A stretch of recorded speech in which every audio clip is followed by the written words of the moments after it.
मैं दूसरे magic students के साथ डीमन रेल्म भेजा गया था ताकि रेल्म्स के बीच मौजूद मैजिकल बैरियर्स को मजबूत किया जा सके। जब हम उस जगह पर पहुंचे तो सभी को इतना डर लगा कि वे मिशन छोड़कर भाग गए। मैं ही अकेला था जो नहीं भागा। सारा काम मुझे अकेले ही करना पड़ा और इसी वजह से मैं कई दिनों तक सो भी नहीं पाया। जब मैं अपनी सीमा तक पहुंच गया तब मैंने तय किया कि मुझे बैरियर्स को ऑटोमेटिकली मेंटेन करने का तरीका बनाना होगा। मैंने उस जगह के पास जंगल में रहना शुरू किया। जिंदा रहने के लिए मैं शिकार करता था और तब भी बचकर रहता था जब हाई रैंक क्रीचर्स मुझे अपना खाना बनाने की कोशिश करते थे। लगभग 3 इयर्स बाद मैं 9 इयर्स का हो चुका था और बैरियर मैजिक को अविश्वसनीय स्तर तक मास्टर कर चुका था। मैं शील्ड्स बना सकता था और यहाँ तक कि किसी मॉन्स्टर के चारों ओर बैरियर बनाकर उसे ट्रैप भी कर सकता था। 12 इयर्स की उम्र में भी मैं जंगल में रह रहा था और डीमन रेल्म में बैरियर मेंटेन करने का अपना काम कर रहा था। विशाल और भयानक क्रीचर्स अब मुझ पर हमला करने के लिए काफी ताकतवर नहीं रहे थे। 15 इयर्स की उम्र तक मैं बैरियर्स बना सकता था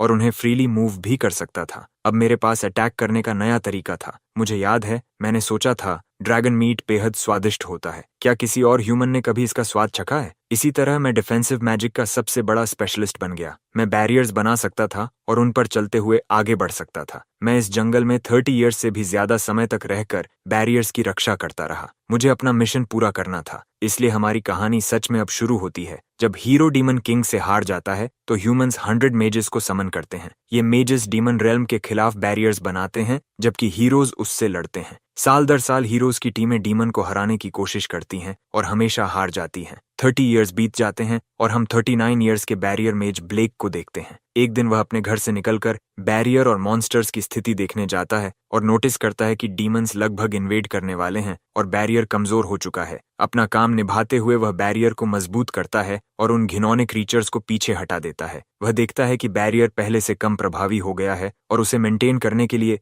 ज्यादा मैजिक की जरूरत पड़ रही है। इसलिए वह प्रार्थना करता है कि हीरोज की नई टीम जल्द ही डीमन किंग को हरा दे। इसी बीच हीरोज डीमन किंग के खिलाफ अपनी पूरी ताकत लगा रहे हैं। एक हीरोइन अपनी सोर्ड से जोरदार वार करती है। डीमन किंग को घातक चोट लगती है और वह हमेशा के लिए खत्म हो जाता है। वह जश्न मनाती है और सभी हीरोज से विजयी चीयर करने को कहती है। ब्लेक नोटिस करता है कि हीरोज ने डीमंस को हरा दिया है और वह चौंक जाता है। जब मायाज़मा आखिरकार गायब हो जाता है तब उसे समझ आता है कि डीमन किंग सच में हार चुका है। 30 इयर्स के बाद मायाज़मा और मॉन्स्टर्स गायब हो चुके हैं और दुनिया अब शांति में रहेगी। उसे उम्मीद होती है कि 30 इयर्स तक बैरियर मेंटेन करके अंदर रहने वालों की रक्षा करने के लिए उसे रिवॉर्ड मिलेगा। एक मंथ बीत जाता है और एक नाइट वहां आता है और कहता है कि अब उसकी जरूरत नहीं रही। वह दावा करता है कि ब्लेक ने एक बेकार बैरियर पर पब्लिक फंड्स बर्बाद किए और उसे फ्रॉड कहता है। ब्लेक समझाने की कोशिश करता है कि उसने बैरियर इसलिए बनाए रखा ताकि मायाज़मा और मॉन्स्टर्स अंदर न आ सकें। नाइट्स उसे नीचा दिखाते रहते हैं और उसे उसकी कैबिन से बाहर निकाल देते हैं। वे कहते हैं कि वह कैबिन किंगडम की प्रॉपर्टी है। 30 इयर्स की कड़ी मेहनत के बाद बैरियर मेज ने कभी नहीं सोचा था कि सब कुछ इस तरह खत्म होगा। उसके पास कोई विकल्प नहीं बचता और वह अपने होम टाउन लौटने का फैसला करता है और रास्ते में एक एडवेंचरर गिल्ड पर रुकता है। वहां उसे अपनी सारी मेहनत के बदले बहुत ही कम रिवॉर्ड मिलता है। वहां का प्रभारी कहता है कि वह घमंडी बैरियर मेज है और इससे ज्यादा पाने का हकदार नहीं है। हमारा प्रोटैगनिस्ट इतनी कम राशि पाकर दुखी हो जाता है जबकि उसने अपनी पूरी जिंदगी मेहनत में लगा दी। इससे वह सोचने लगता है कि क्या उसका बैरियर सच में इतना बेकार था। अगले दिन उसके पास कोई दूसरा जॉब ऑप्शन नहीं होता और उसे अपने लिविंग एक्सपेंसेस पूरे करने होते हैं। इसीलिए वह गिल्ड मास्टर से काम मांगता है। बूढ़ी औरत कहती है कि उसके जैसे लोगों के लिए कोई काम नहीं है क्योंकि ऐसे मेजेस बेकार होते हैं। दूसरे एडवेंचरर्स उसका मजाक उड़ाते हैं और कहते हैं कि उसे कोई घटिया काम भी नहीं मिलेगा। वे उसके चेहरे पर हंसते हैं क्योंकि अब वह एक बेकार बैरियर मेज बन चुका है। तभी रॉयल नाइट्स उस जगह पर आते हैं और ब्लेक नाम के मेज को ढूंढते हैं।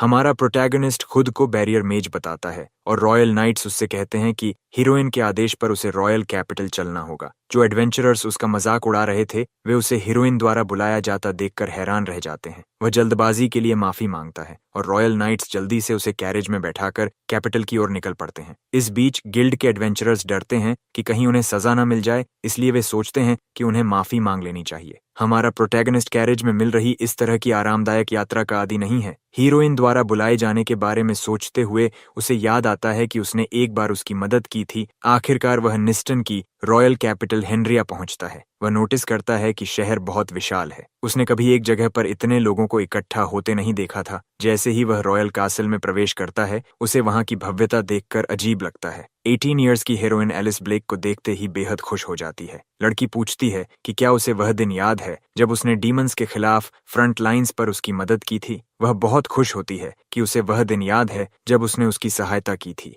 फिर वह उस दिन उसकी जान बचाने के लिए उसका धन्यवाद करती है, क्योंकि वह अपने टीममेट्स से काफी दूर थी। ब्लेक शर्मिंदा हो जाता है और समझ नहीं पाता कि इन तारीफों पर कैसे प्रतिक्रिया दे। एलिस कहती है कि बाकी हीरोज भी उससे मिलना चाहते थे, लेकिन वे व्यस्त होने की वजह से नहीं आ सके। फिर वह पूछती है कि बैरियर पर किए गए काम की वजह से अब उसकी काफी मांग होगी। हमारा हीरो दिखावा करता है कि उसने अभी फैसला नहीं किया है, जबकि सच्चाई यह है कि वह बेरोजगार है। एलिस सुझाव देती है कि उसे रॉयल मेजेस में शामिल हो जाना चाहिए। रॉयल मेजेस के वाइस कैप्टन गंथर कहते हैं कि वे इलीट मेजेस हैं और बैरियर मेजेस को अंदर आने की अनुमति नहीं है। इससे नाराज होकर हीरोइन कहती है कि बैरियर मेजेस की वजह से ही मॉन्स्टर्स और मियाज़मा को रोका जा सका। गुंथर उसे बढ़ा चढ़ा कर न बोलने को कहता है और कहता है कि मॉन्स्टर्स रॉयल मेजेस से डरते थे, इसलिए उन्होंने हमला नहीं किया। वह दावा करता है कि बैरियर केवल मियाज़मा को रोक सकता है और वे खुद भी इसे संभाल सकते थे। इससे ब्लेक समझ जाता है कि पब्लिक की नज़र में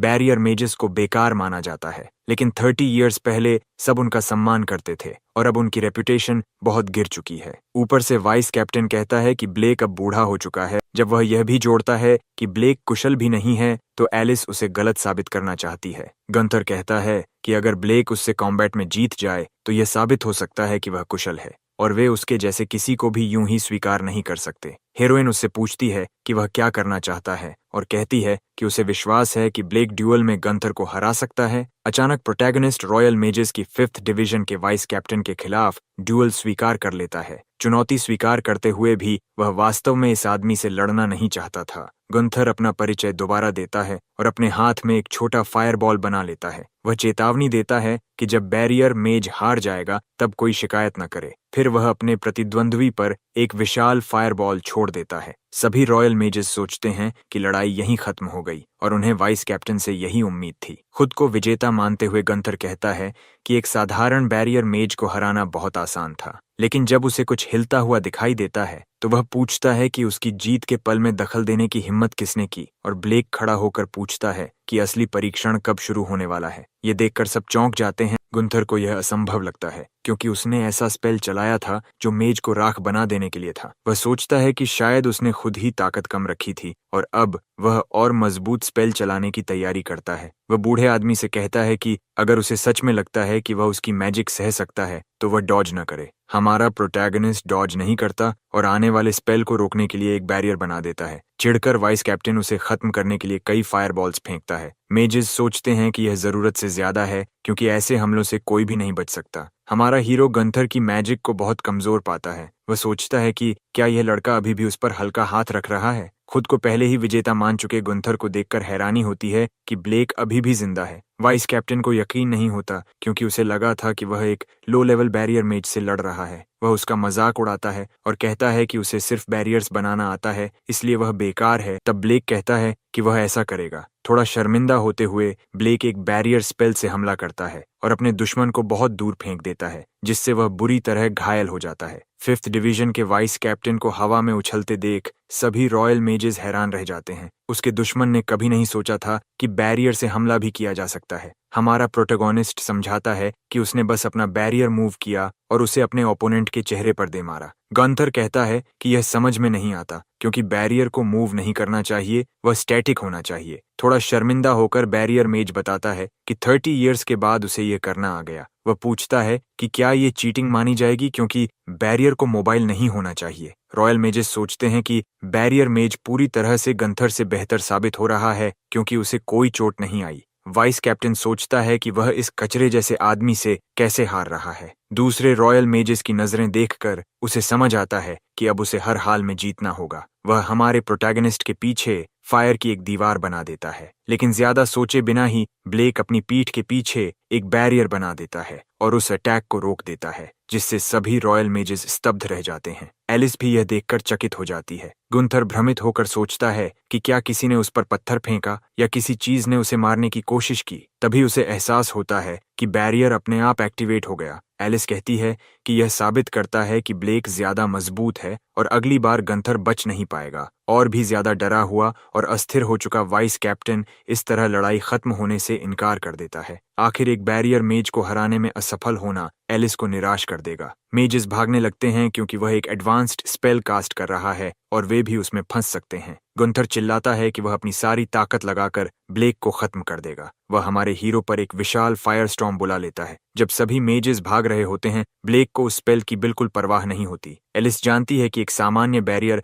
इस एडवांस स्पेल को नहीं रोक सकता, लेकिन ब्लेक का बैरियर कर सकता है। फिर उसे वह दिन याद आता है जब बैरियर मेज ने उसकी जान बचाई थी। उसने कई मिनी बैरियर्स का उपयोग करके डीमंस को हराया था और उसकी जान बचाई थी। इससे उसे पूरा यकीन हो जाता है कि वह यह लड़ाई नहीं हारेगा। आखिरकार वह वही करता है जो उसने उस दिन किया था, अपने बैरियर्स का उपयोग करके अटैक को काट देता है। घुटनों के बल गिरते हुए वाइस कैप्टन को विश्वास नहीं होता कि उसका सबसे मजबूत स्पेल भी काम नहीं आया। जब वे देखते हैं कि कैप्टन की मैजिक खत्म हो चुकी है तो वे पूछते हैं कि क्या बैरियर मेज जीत गया। एलिस घोषणा करती है कि बैरियर स्क्वाड का मेज विजयी हुआ है और अब वह रॉयल मेजेस में शामिल हो सकता है। गंथर विरोध करने की कोशिश करता है और कहता है कि वह अकेला नहीं था, उसके साथ दूसरे मेजेस भी थे। तब एक नाइट कहता है कि रिपोर्ट्स के अनुसार बाकी बैरियर मेजेस ने कोई योगदान नहीं दिया। वाइस कैप्टन यह सुनकर चौंक जाता है कि वह इतने सालों तक अकेले काम करता रहा। कई कारणों से बाकी लोग अपनी ड्यूटीज छोड़कर चले गए या फंड्स का गलत उपयोग करने लगे और धीरे धीरे गायब हो गए। इसलिए ब्लेक ने 30 इयर्स तक डीमन रेल्म के खिलाफ बैरियर्स अकेले ही बनाए रखे।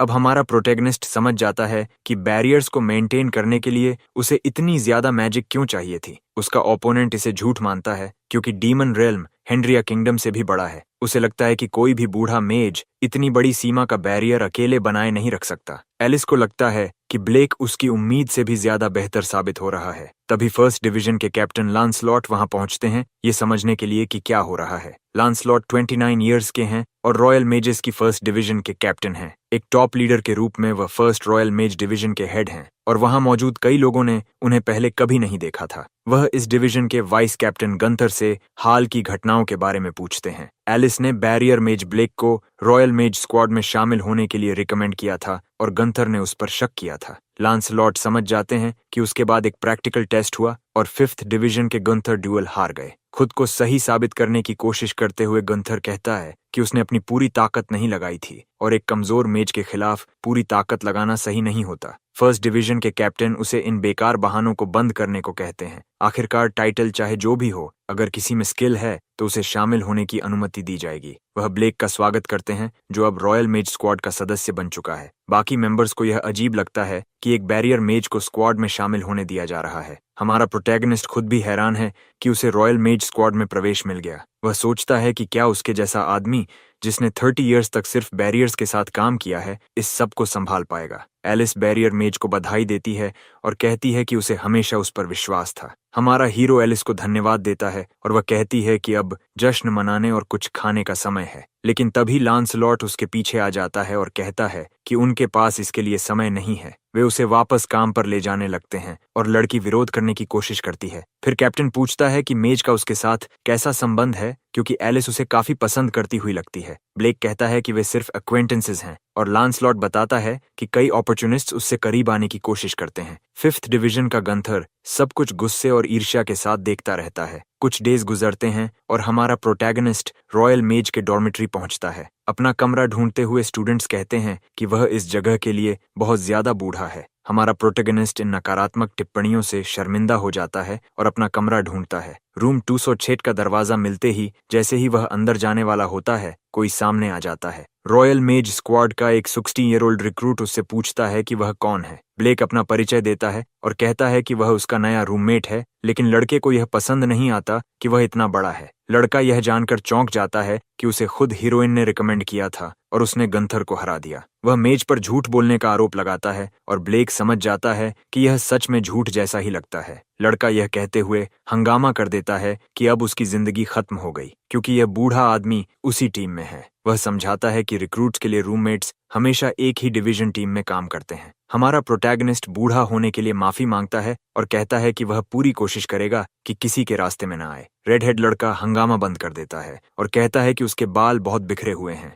वह उसे हेयर कट देने की पेशकश करता है ताकि ट्रेनिंग में परेशानी न हो। हेयर कट खत्म करने के बाद हमारा हीरो उसे धन्यवाद देता है और खुद को हल्का महसूस करता है। फिर ट्रेनिंग का समय आ जाता है और दोनों यूनिफॉर्म पहनकर ट्रेनिंग के लिए निकलते हैं। वहां 2 और 16 ईयर ओल्ड रिक्रूट लड़कियां आती हैं। क्लारा और थ्रीज पूछती हैं कि यह बूढ़ा आदमी कौन है, क्योंकि उन्होंने उसे पहले कभी नहीं देखा और वह उनकी ही टीम में आ गया है। आखिरकार हम प्रोटैगनिस्ट को हेयर कट और साफ अपीयरेंस के साथ देखते हैं, जो अपना परिचय ब्लेक के रूप में देता है। लड़कियां सोचती हैं कि एक बूढ़ा आदमी उनकी टीम में कैसे आ गया और यह अजीब लगता है कि वह रिक्रूट है। क्लारा चेतावनी देती है कि थेइस बहुत ज्यादा बोल रही है, भले ही वह उससे सहमत हो। हमारा प्रोटैगनिस्ट उन्हें समझता है क्योंकि बाकी सभी रिक्रूट्स जवान हैं और वहां सिर्फ वही बूढ़ा आदमी है। एक रिप्रेजेंटेटिव उस बूढ़े आदमी का परिचय देता है और कहता है कि वह आज से उनके साथ जुड़ रहा है। फिर ब्लेक खुद को बैरियर मेज बताकर सभी से मिलकर खुशी जताता है। उसी समय सबको पता चलता है कि यही वह बैरियर मेज है जिसने वाइस कैप्टन को हराया था। दोनों लड़कियां आपस में बात करती हैं और विश्वास नहीं कर पाती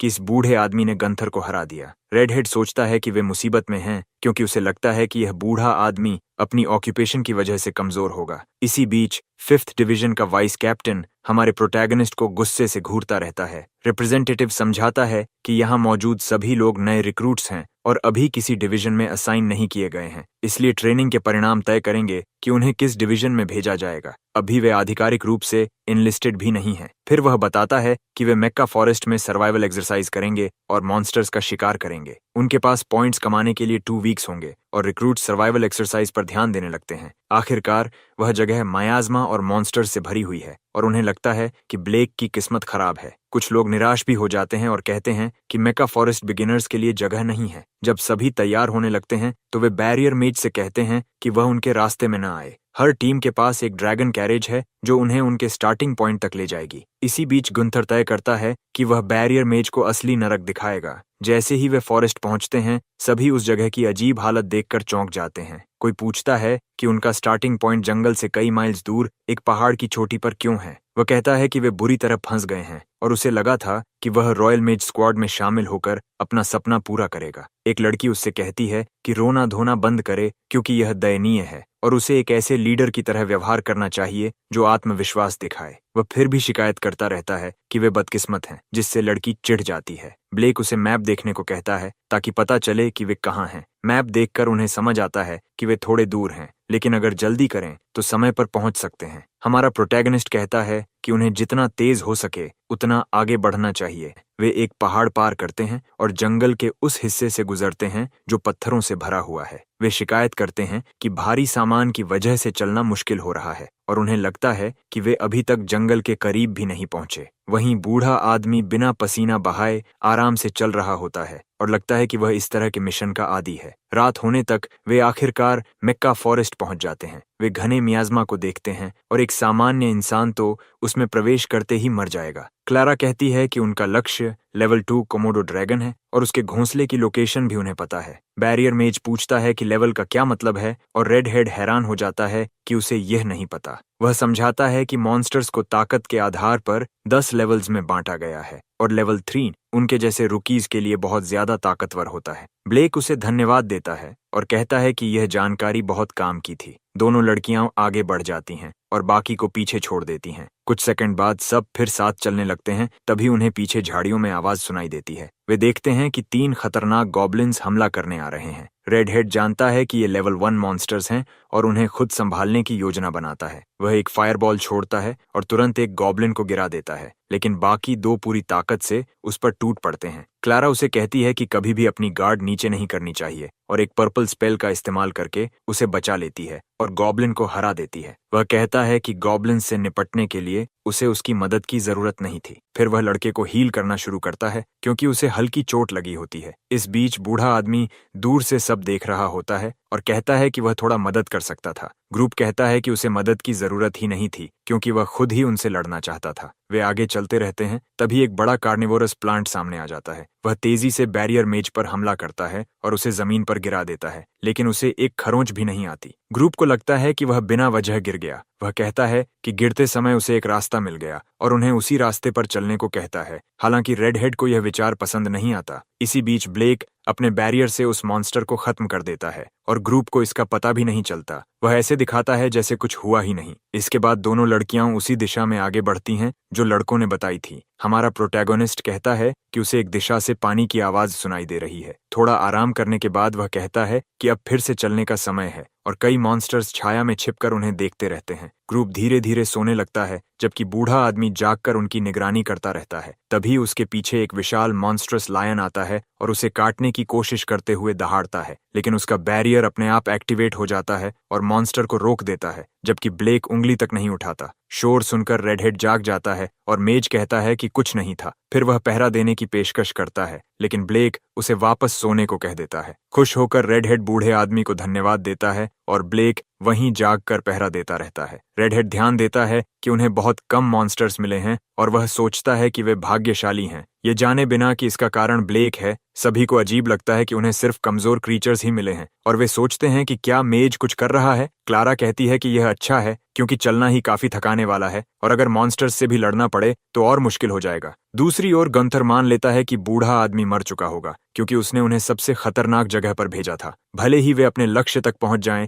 वहां कोमोडो ड्रैगन से भी ज्यादा खतरनाक मॉन्स्टर इंतजार कर रहा होगा। तभी टीम का सामना एक विशाल और डरावने लेवल 4 सैलामेंडर से होता है। ये ऐसा मॉन्स्टर है जो एक ही सांस में इंसान को राख बना सकता है। वे सभी भागने के बारे में सोचते हैं, लेकिन तभी एक और विशाल सैलामेंडर आकर उन्हें चारों तरफ से घेर लेता है। रेडहेड निराश होकर घुटनों पर गिर जाता है और कहता है कि दोनों मॉन्स्टर्स को हराने का कोई तरीका नहीं है। जैसे ही सैलामेंडर आक्रामक तरीके से आग उगलना शुरू करता है, लड़कियां डर जाती हैं, लेकिन उन्हें महसूस होता है कि आग गर्म नहीं है क्योंकि उन्हें मेज ब्लेक द्वारा बनाए गए बैरियर ने सुरक्षित कर रखा है। कैप्टन और वाइस कैप्टन दोनों हैरान रह जाते हैं जब सैलामेंडर की फ्लेम्स बैरियर से रुक जाती हैं। फिर दूसरा सैलामेंडर भी आग का व्हर्लविंड छोड़ता है, लेकिन वह भी किसी को नहीं जलाता। तब उन्हें समझ आता है कि बैरियर उन सब की रक्षा कर रहा है, फिर भी उन्हें लगता है कि वे बच नहीं पाएंगे। अचानक हमारा प्रोटोगोनिस्ट बैरियर के बाहर कदम रखता है और कहता है कि वह दोनों मॉन्स्टर्स का सामना करेगा। रेडहेड चौंक जाता है जब बूढ़ा आदमी बाहर जाने की बात करता है और उन्हें बैरियर के अंदर रहने को कहता है।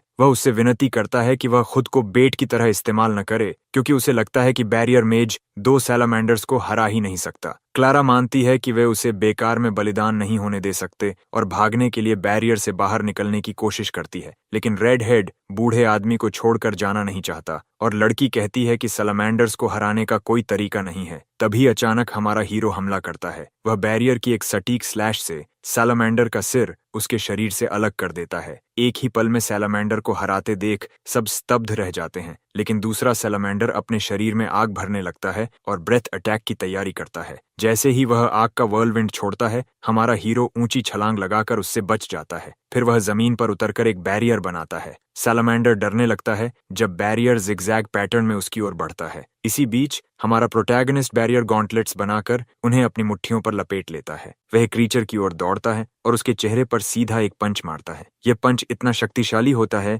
कि आसपास की हर चीज हिल जाती है और सैलामेंडर जमीन पर जा गिरता है। मॉन्स्टर को खत्म करने के बाद वह अपने सामान उठाता है जैसे कुछ हुआ ही न हो। उसे पुराने दिनों की याद आ जाती है जब वह जंगल में कई लिजर्ड्स को हराता था और उसे ये लेवल 4 के लिए थोड़े कमजोर लगते हैं। उसकी टीम उसकी ताकत देखकर हैरान रह जाती है और बूढ़े आदमी की तारीफ करने लगती है। उसे अजीब लगता है कि वे उसे इतना मजबूत मानते हैं, लेकिन यह समझ में आता है क्योंकि वह मॉन्स्टर्स का शिकार करने के लिए बैरियर्स का इस्तेमाल करता था। लड़की हैरान है कि उसने 2 सैलामेंडर्स को सिर्फ बैरियर मैजिक से हरा दिया, जबकि आमतौर पर इसे सिर्फ डिफेंस के लिए इस्तेमाल किया जाता है। उसे समझ आता है कि यह आदमी सामान्य नहीं है, वह बैरियर्स को मूव कर सकता है और बेहद शक्तिशाली है। इसी बीच गंथर को पूरा यकीन है कि बैरियर मेज मर चुका होगा। आखिर रास्ता खतरनाक था और मॉन्स्टर्स की भीड़ से भरा हुआ था, जिसका अंत सैलामेंडर के घोंसले पर होता था। उसे विश्वास है कि पूरी ग्रुप उस रास्ते से बच नहीं पाई होगी। तभी सुपरवाइजर कहता है कि उन्होंने शानदार काम किया और टीम F फाइनल डेस्टिनेशन तक पहुंचने वाली पहली टीम है।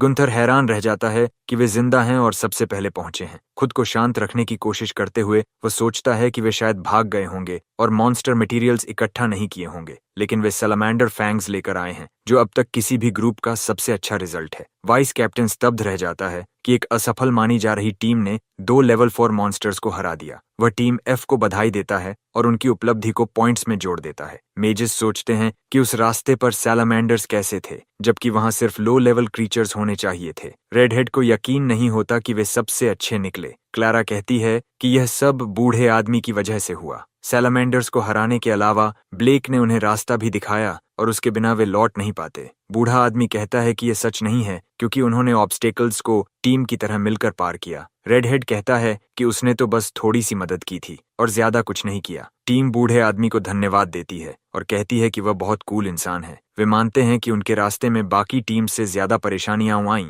और यह सब बहुत ज्यादा कोइंसिडेंस जैसा लग रहा था। गुंथर के अंदर नफरत भर जाती है और वह इसे जाने नहीं देना चाहता। वह बैरियर मेज से बदला लेना चाहता है। कुछ डेज बाद उनकी ट्रेनिंग अब कंपटीशन फॉर्मेट में होने वाली है। रेडहेड शिकायत करता है कि वहां ज्यादा जगह नहीं है, इसलिए वे दूसरे एरिया में जाने का फैसला करते हैं जहां कम लोग हैं। वाइस कैप्टन एक खतरनाक मुस्कान देता है, जैसे वह ब्लेक के खिलाफ कुछ योजना बना रहा हो। उसी समय बूढ़ा आदमी और रेडहेड ड्यूअल शुरू करने वाले होते हैं। इसी बीच गंथर कहता है कि वह टीम को इंस्ट्रक्ट करेगा, जिससे सभी सोचने लगते हैं कि वाइस कैप्टन खुद उनके ट्रेनिंग फील्ड पर क्यों आया है। वह उन्हें पोजीशन में खड़े होने और फुसफुसाना बंद करने को कहता है और यह भी कहता है कि बैरियर मेज को शामिल होने की जरूरत नहीं है। वह तीनों को इकट्ठा करता है और बूढ़े आदमी को अलग कर देता है। वह कहता है कि क्लास शुरू होने वाली है। कुछ ही सेकंड बाद धियाइस जमीन पर घायल पड़ी होती है। क्लारा तुरंत उसे हील करना शुरू कर देती है। इस बीच गुंथर कहता है कि उन्हें इसे ज्यादा गंभीरता से लेना चाहिए। अगर वे मॉन्स्टर से लड़ रहे होते तो अब तक मर चुके होते।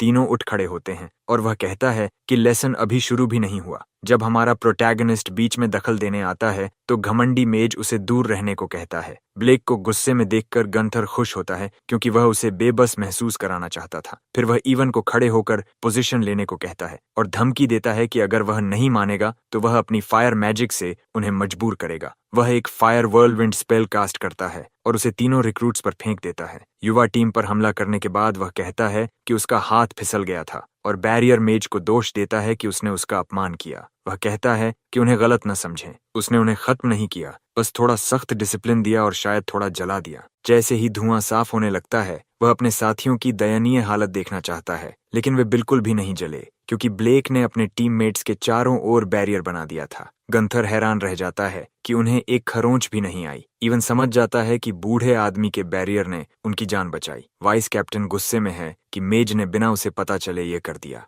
रॉयल मेजेस को अजीब लगता है कि वाइस कैप्टन टीम एफ से लड़ रहा है। वह कहता है कि वह रिक्रूट्स को ट्रेनिंग दे रहा था, लेकिन वे अपनी लिमिट्स तक पहुंच चुके हैं। रेडहेड कहता है कि यह ट्रेनिंग नहीं थी, ये हमला था और वह गंथर को बचकर निकलने नहीं देगा। हल्के बालों वाली लड़की कहती है कि वे अभी भी लेसन जारी रख सकते हैं और वे हारेंगे नहीं। मेजेस हैरान होते हैं कि वे इतनी थकान के बावजूद जारी रखना चाहते हैं और उन्हें गंथर को हराने के लिए चीयर करते हैं। वाइस कैप्टन जानता है कि अगर वह अब रुक गया तो लोग उसके बारे में बुरा कहेंगे। क्लारा अपने दोनों टीममेट्स को हील करती है और वे साथ मिलकर जीतने का फैसला करते हैं। गुंथर उन्हें लूजर्स कहता है और कहता है कि वे ड्यूअल में उसे कभी नहीं हरा पाएंगे। वह फिर फायर मैजिक कास्ट करता है, लेकिन वे बच जाते हैं क्योंकि एक और बैरियर उन्हें बचा लेता है और इससे कैप्टन और भी गुस्से में आ जाता है। अब क्लारा और इवन गुस्से में अपने स्पेल्स कास्ट करते हैं और उनकी कंबाइंड मैजिक से गंथर घायल हो जाता है और ज्यादा क्रोधित होकर वह कहता है कि वह उन्हें बचने नहीं देगा। उसी समय बूढ़ा आदमी उनके सामने आकर अपने हाथ फैलाकर उन्हें बचाता है। इसी बीच दूसरे रॉयल मेजेस गंथर को रोकने के लिए चिल्लाते हैं।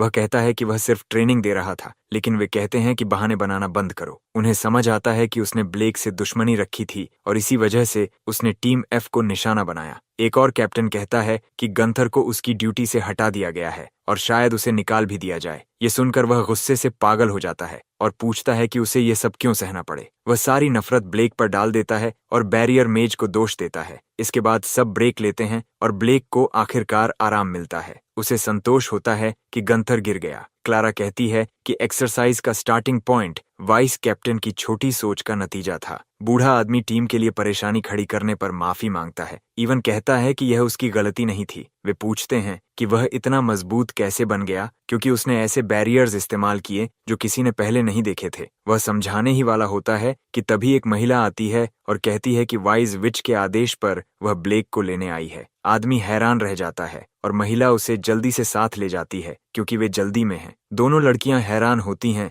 कि हीरोइन की ग्रुप की ईटा उसे बुलाने आई थी। वे हेनरिया किंगडम के मैजिक रिसर्च इंस्टीट्यूट पहुंचते हैं। वहां 13 ईयर ओल्ड डायरेक्टर और वाइज विच ईदा खुशी से उस मेज से मिलती है। प्रोटोगोनिस्ट उसे इतने समय बाद ठीक देखकर खुश होता है। वह उस पर गुस्सा हो जाती है क्योंकि वह एक असाधारण और प्रतिभाशाली विच के साथ, जो हर 100 साल में केवल एक बार प्रकट होती है, बच्चे जैसा व्यवहार कर रहा है। लेकिन सच में ईडा को इससे फर्क नहीं पड़ता और हमारा हीरो उससे माफी मांग लेता है। सीधे मुद्दे पर आते हुए विच बताती है कि उसने मेज को इसलिए बुलाया क्योंकि उसे मॉन्स्टर्स को पकड़ने के लिए उसकी ताकत चाहिए। वह समझाती है कि गुस्से में आए मॉन्स्टर्स पर सामान्य केजेस काम नहीं करते और कुछ स्पीसीज मायास्मा छोड़ते हैं। इसलिए उनका रिसर्च केवल मॉन्स्टर्स के नेचुरल हैबिटेट्स तक सीमित रहा है, जो बहुत इनएफिशिएंट तरीका है। उसकी इच्छा है कि मॉन्स्टर्स को पकड़कर मैजिक रिसर्च इंस्टीट्यूट में उनका अध्ययन किया जाए। शायद इससे मायास्मा का कोई काउंटर मेजर भी मिल सके। वह जानती है कि हीरोज देवी द्वारा संरक्षित होते हैं और मायास्मा को रोक सकते हैं। मूल विषय पर लौटते हुए विच पूछती है कि क्या वह लेवल 5 से ऊपर के मॉन्स्टर्स को पकड़ सकता है। उसकी असिस्टेंट कहती है कि वह बैरियर मेजेस को ज्यादा आंक रही है। प्रोटैगनिस्ट कहता है कि उसे लगता है कि वह लेवल 5 से ऊपर के मॉन्स्टर्स को पकड़ सकता है। विच ब्लेक की बात से संतुष्ट दिखाई देती है। हमारा प्रोटैगनिस्ट सोचता है कि वह लेवल 5 संभाल सकता है क्योंकि सैलामेंडर्स लेवल 4 थे। असिस्टेंट को लगता है कि ईडा के सामने ऐसा वादा करना बेतुका है और उसे विश्वास है कि वह यह काम पूरा नहीं कर पाएगा। लेकिन हमारा प्रोटैगनिस्ट कहता है कि सब ठीक रहेगा और वह मानती है कि वह झूठ बोल रहा है। इसी बीच विच पहले ही तय कर चुकी होती है कि ब्लेक सहयोग करेगा। वह अपने अटेंडेंट्स की किसी आपत्ति को सहन नहीं करेगी और वे तुरंत माफी मांग लेते हैं। वह कहती है कि मेज स्क्वाड की चिंता न करें, वह उन्हें एक औपचारिक रिक्वेस्ट भेज देगी। ईडा की अटेंडेंट गुस्से में है कि यह मेज उसका फायदा उठा रहा है। उसे लगता है कि इस स्थिति में उसे छोटी लड़की की रक्षा करनी चाहिए। हमारा प्रोटैगनिस्ट एक बुरा संकेत महसूस करता है और बेचैन होने लगता है।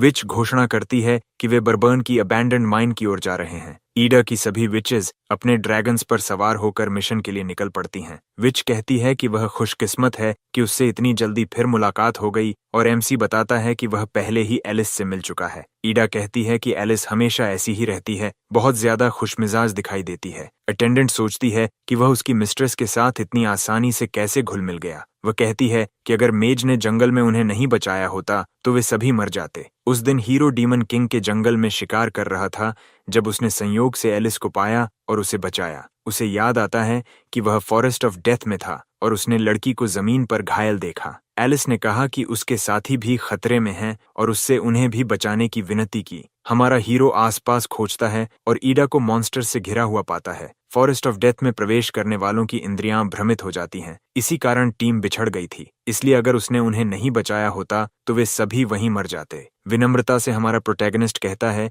कि यह कोई बड़ी बात नहीं थी और लड़की को उसका यह व्यवहार बहुत अच्छा लगता है। वह नोटिस करता है कि लड़की मजे में लग रही है और उसे थोड़ा जेलसी महसूस होता है। उसने तो अपनी पूरी जिंदगी 9 इयर्स की उम्र से बैरियर मेंटेन करते हुए बिताई थी। वह सोचता है कि क्या ईडा भी उन बच्चों की तरह खेलती है जिन्हें वह सड़कों पर देखता है। लड़की आत्मविश्वास से कहती है कि वह जन्म से ही जीनियस मेज है और बच्चों के साथ नहीं खेलती। कुछ डेज बाद वे बर्बर्न की अबैंडन्ड माइन पहुंचते हैं। वे देखते हैं कि वहां बहुत ज्यादा मियाज़मा है और कमजोर मेजेस के लिए यह जगह खतरनाक लगती है। ब्लेक कहता है कि वह एक बैरियर बना देगा ताकि सभी उसके अंदर चल सकें और वे सोचते हैं कि बैरियर को मूव करना असंभव है। ये साबित करने के लिए हमारा प्रोटैगनिस्ट अपने चारों ओर बैरियर बनाता है और मियाज़मा से भरे इलाके में प्रवेश करता है। कमजोर मेजेस को इतनी घनी मियाज़मा वाली जगह में जाना पागलपन लगता है। अचानक वह वापस आकर पूछता है कि क्या वे भी आ रहे हैं, जिससे साबित हो जाता है कि बैरियर काम कर रहा है। ईडा समझाती है कि यह ब्लेक के बैरियर का एक प्रभाव है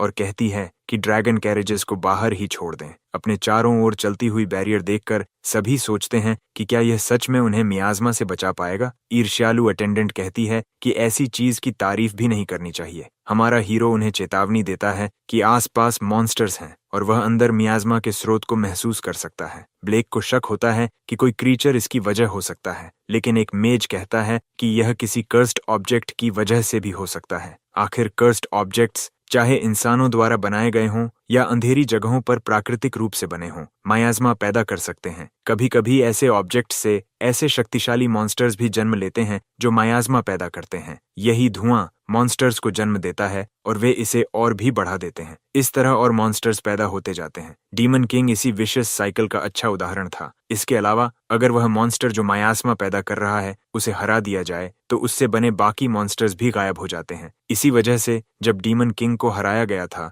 तो उसके किंगडम के आधे मॉन्स्टर्स भी गायब हो गए थे। हालांकि दुनिया के सभी मॉन्स्टर्स खत्म नहीं हुए। ईडा मानती है कि अगर वे मॉन्स्टर्स के बनने के सिद्धांत को समझ लें तो वे उसके खिलाफ काउंटर मेजर विकसित कर सकते हैं। अचानक वह एक पत्थर से ठोकर खाकर गिरने ही वाली होती है और हमारा प्रोटोगनिस्ट उसे पकड़ लेता है। वह दयालुता से पूछता है कि क्या वह ठीक है और कहता है कि जमीन बहुत अंधेरी है। जब वह लड़की को अपनी पीठ पर उठाकर ले जाने की पेशकश करता है तो उसकी अटेंडेंट उसे डांटती है और कहती है कि उसे बच्चे की तरह मत समझो, वह एक प्रोडिजी है। विच कहती है कि वह ठीक है और सबको अबैंडन्ड माइन के अंदर आगे बढ़ते रहने को कहती है। अचानक डीमोनिक स्मोक और घना हो जाता है और आगे एक माइनोटॉर दहाड़ते हुए दिखाई देता है जो लेवल 5 मॉन्स्टर है। ब्लेक सोचता है कि इस क्रीचर को पकड़ना दिलचस्प होगा, लेकिन विच की अटेंडेंट कहती है कि वह इसे संभालेगी। ईडा के साथ आई सभी विचेस मॉन्स्टर पर स्पेल्स कास्ट करने लगती हैं, लेकिन स्पेल लगने से ठीक पहले मॉन्स्टर दहाड़ता है और उनकी मैजिक को रोक देता है। लड़कियां डर जाती हैं और ईडा कहती है कि साधारण मेजेस इसे कैप्चर नहीं कर पाएंगे। वह कहती है कि उन्हें बैरियर मेज की जरूरत पड़ेगी, लेकिन उसकी अटेंडेंट कहती है कि ईडा को खुद मिनोटॉर को पकड़ना चाहिए। वे फैसला करते हैं कि यह काम वाइज विच करेगी, लेकिन वह इस स्थिति में ज्यादा सहज नहीं लगती। वह हिचकिचाते हुए आगे बढ़ती है और अपने स्टाफ को पकड़े हुए विशाल माइनोटॉर के पास पहुंचती है। तभी क्रीचर उस पर हमला करने के लिए दौड़ता है। ईडे एक स्पेल तैयार करती हुई दिखाई देती है और मॉन्स्टर अपनी एक्स से उस पर वार करने ही वाला होता है। ठीक उसी पल एक बैरियर प्रकट होता है और उसकी जान बचा लेता है। बाकी विचेस चौंक जाती हैं जब एक विशाल बैरियर माइनोटॉर को घेर लेता है। उन्हें समझ आता है कि बैरियर मेज ब्लेक ही इसे बनाए हुए है। वे उससे कहते हैं कि एडे के काम में दखल न दे, लेकिन वह तुरंत उन्हें चुप रहने को कहती है। वह कहती है कि वे ब्लेक को इसी मॉन्स्टर को पकड़ने के लिए लाए थे, हालांकि उसे डर है कि बैरियर टूट सकता है, लेकिन एक रिफाइंड बैरियर मियाज़्मा को रोक और शुद्ध कर सकता है और मॉन्स्टर को कमजोर भी कर देता है। कमजोर मेजेस को पता ही नहीं था कि बैरियर्स किसी मॉन्स्टर को दबाने में इतने प्रभावी हो सकते हैं। इस तरह लेवल 5 मॉन्स्टर पूरी तरह पावरलेस हो जाता है, जिससे ब्लेक के बैरियर की ताकत साफ दिखाई देती है।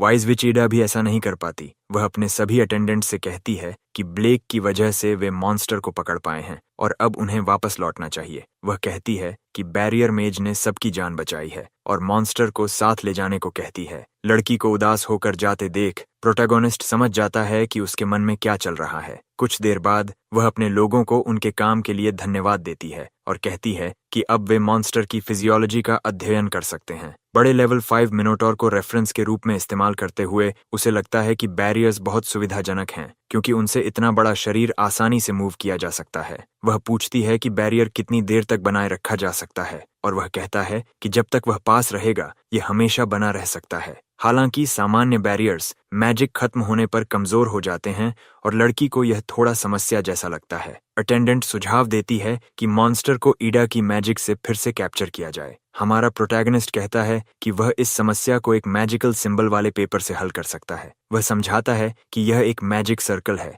जिसे उसने डिमोनिक बैरियर्स को मेंटेन करने के लिए बनाया था और यह ऑटोमेटिकली काम करता है। लड़की कहती है कि उसने डीमन रियल में कुछ ऐसा देखा था, लेकिन ऐसा मैजिक सर्कल उसने पहले कभी नहीं देखा। जब वह कहती है कि इसका क्रिएटर जरूर अविश्वसनीय होगा तो वह उसे धन्यवाद देता है, इशारा करते हुए कि इसे उसी ने बनाया है। हमारा प्रोटैगनिस्ट बताता है कि उसने यह मैजिक सर्कल तब बनाया था जब वह 9 ईयर्स का था। 30 ईयर्स पहले डीमन रेल्म का मियाज़्मा पूरे कॉन्टिनेंट को नष्ट कर रहा था और कई बैरियर मेजेस को इकट्ठा किया गया था। शुरुआत में वे साइट छोड़े बिना ही बैरियर को मैन्युअली मेंटेन करने की कोशिश कर रहे थे, इसलिए उसने यह मैजिक सर्कल बनाया। इसे सिर्फ मेना से फ्यूल करना होता था और यह लंबे समय तक खुद ही चलता रहता था, जिससे वे आराम कर सकते थे और खाना खा सकते थे। इस तरह 100 लोग इस मैजिक के साथ बैरियर मेंटेन करते हुए पूरे डीमन रेल्म को कवर कर पाए, लेकिन अंत में बैरियर्स की देखभाल करने के लिए सिर्फ वही बचा था। इसके कारण उसकी बहुत सारी मैजिक खर्च होती थी और अकेले इसे मेंटेन करना बहुत मुश्किल था। विचेस मानती हैं कि उसने सच में कुछ अद्भुत किया और पूछती हैं कि क्या उसे इस उपलब्धि पर गर्व नहीं होता। हमारा हीरो फिलहाल उस कहानी को छोड़ना पसंद करता है और कहता है कि उसे नहीं लगता कि यह इतनी बड़ी बात थी। फिर वह मैजिक सर्कल एक्टिवेट करने लगता है। जैसे ही वह इसे एक्टिवेट करता है, बैरियर खुद को सस्टेन करने लगता है और माइनोटॉर को कैद रखता है। ये प्रक्रिया कई आवर्स तक चल सकती है और वह रिसर्च के दौरान पास ही रहने की योजना बनाता है। ईडा मेज ब्लेक को उसकी मदद के लिए धन्यवाद देती है। फिर वे मॉन्स्टर और मायाज़मा का रिसर्च और एनालिसिस शुरू करते हैं। वह मेजेस को रिसर्च के अलग अलग काम सौंप देती है और प्रोटोगोनिस्ट पूरे प्रोसेस के दौरान वहीं रहता है। जब सभी मेजेस घर लौट जाते हैं, ब्लेक नोटिस करता है कि ईटा ही अकेली पीछे रह गई है। लड़की कहती है कि उसने लैब में उसके लिए एक रूम तैयार किया है जहां वह सो सकता है। वह कहती है कि वह रिसर्च को जल्दी आगे बढ़ाएगी ताकि सिटीजन्स को इन खतरों से बचाया जा सके। प्रोटोगोनिस्ट उसकी चिंता के कारण प्रोसेस के दौरान उसके साथ रहना चाहता है। वह मना करती है, लेकिन वह कहता है कि उसे सिर्फ इस बात की चिंता है कि बैरियर फेल न हो जाए, क्योंकि यह पहली बार है जब उसने इंजेक्टेबल बैरियर बनाया है। तब लड़की उसे अपने तरीके से काम करने की अनुमति दे देती है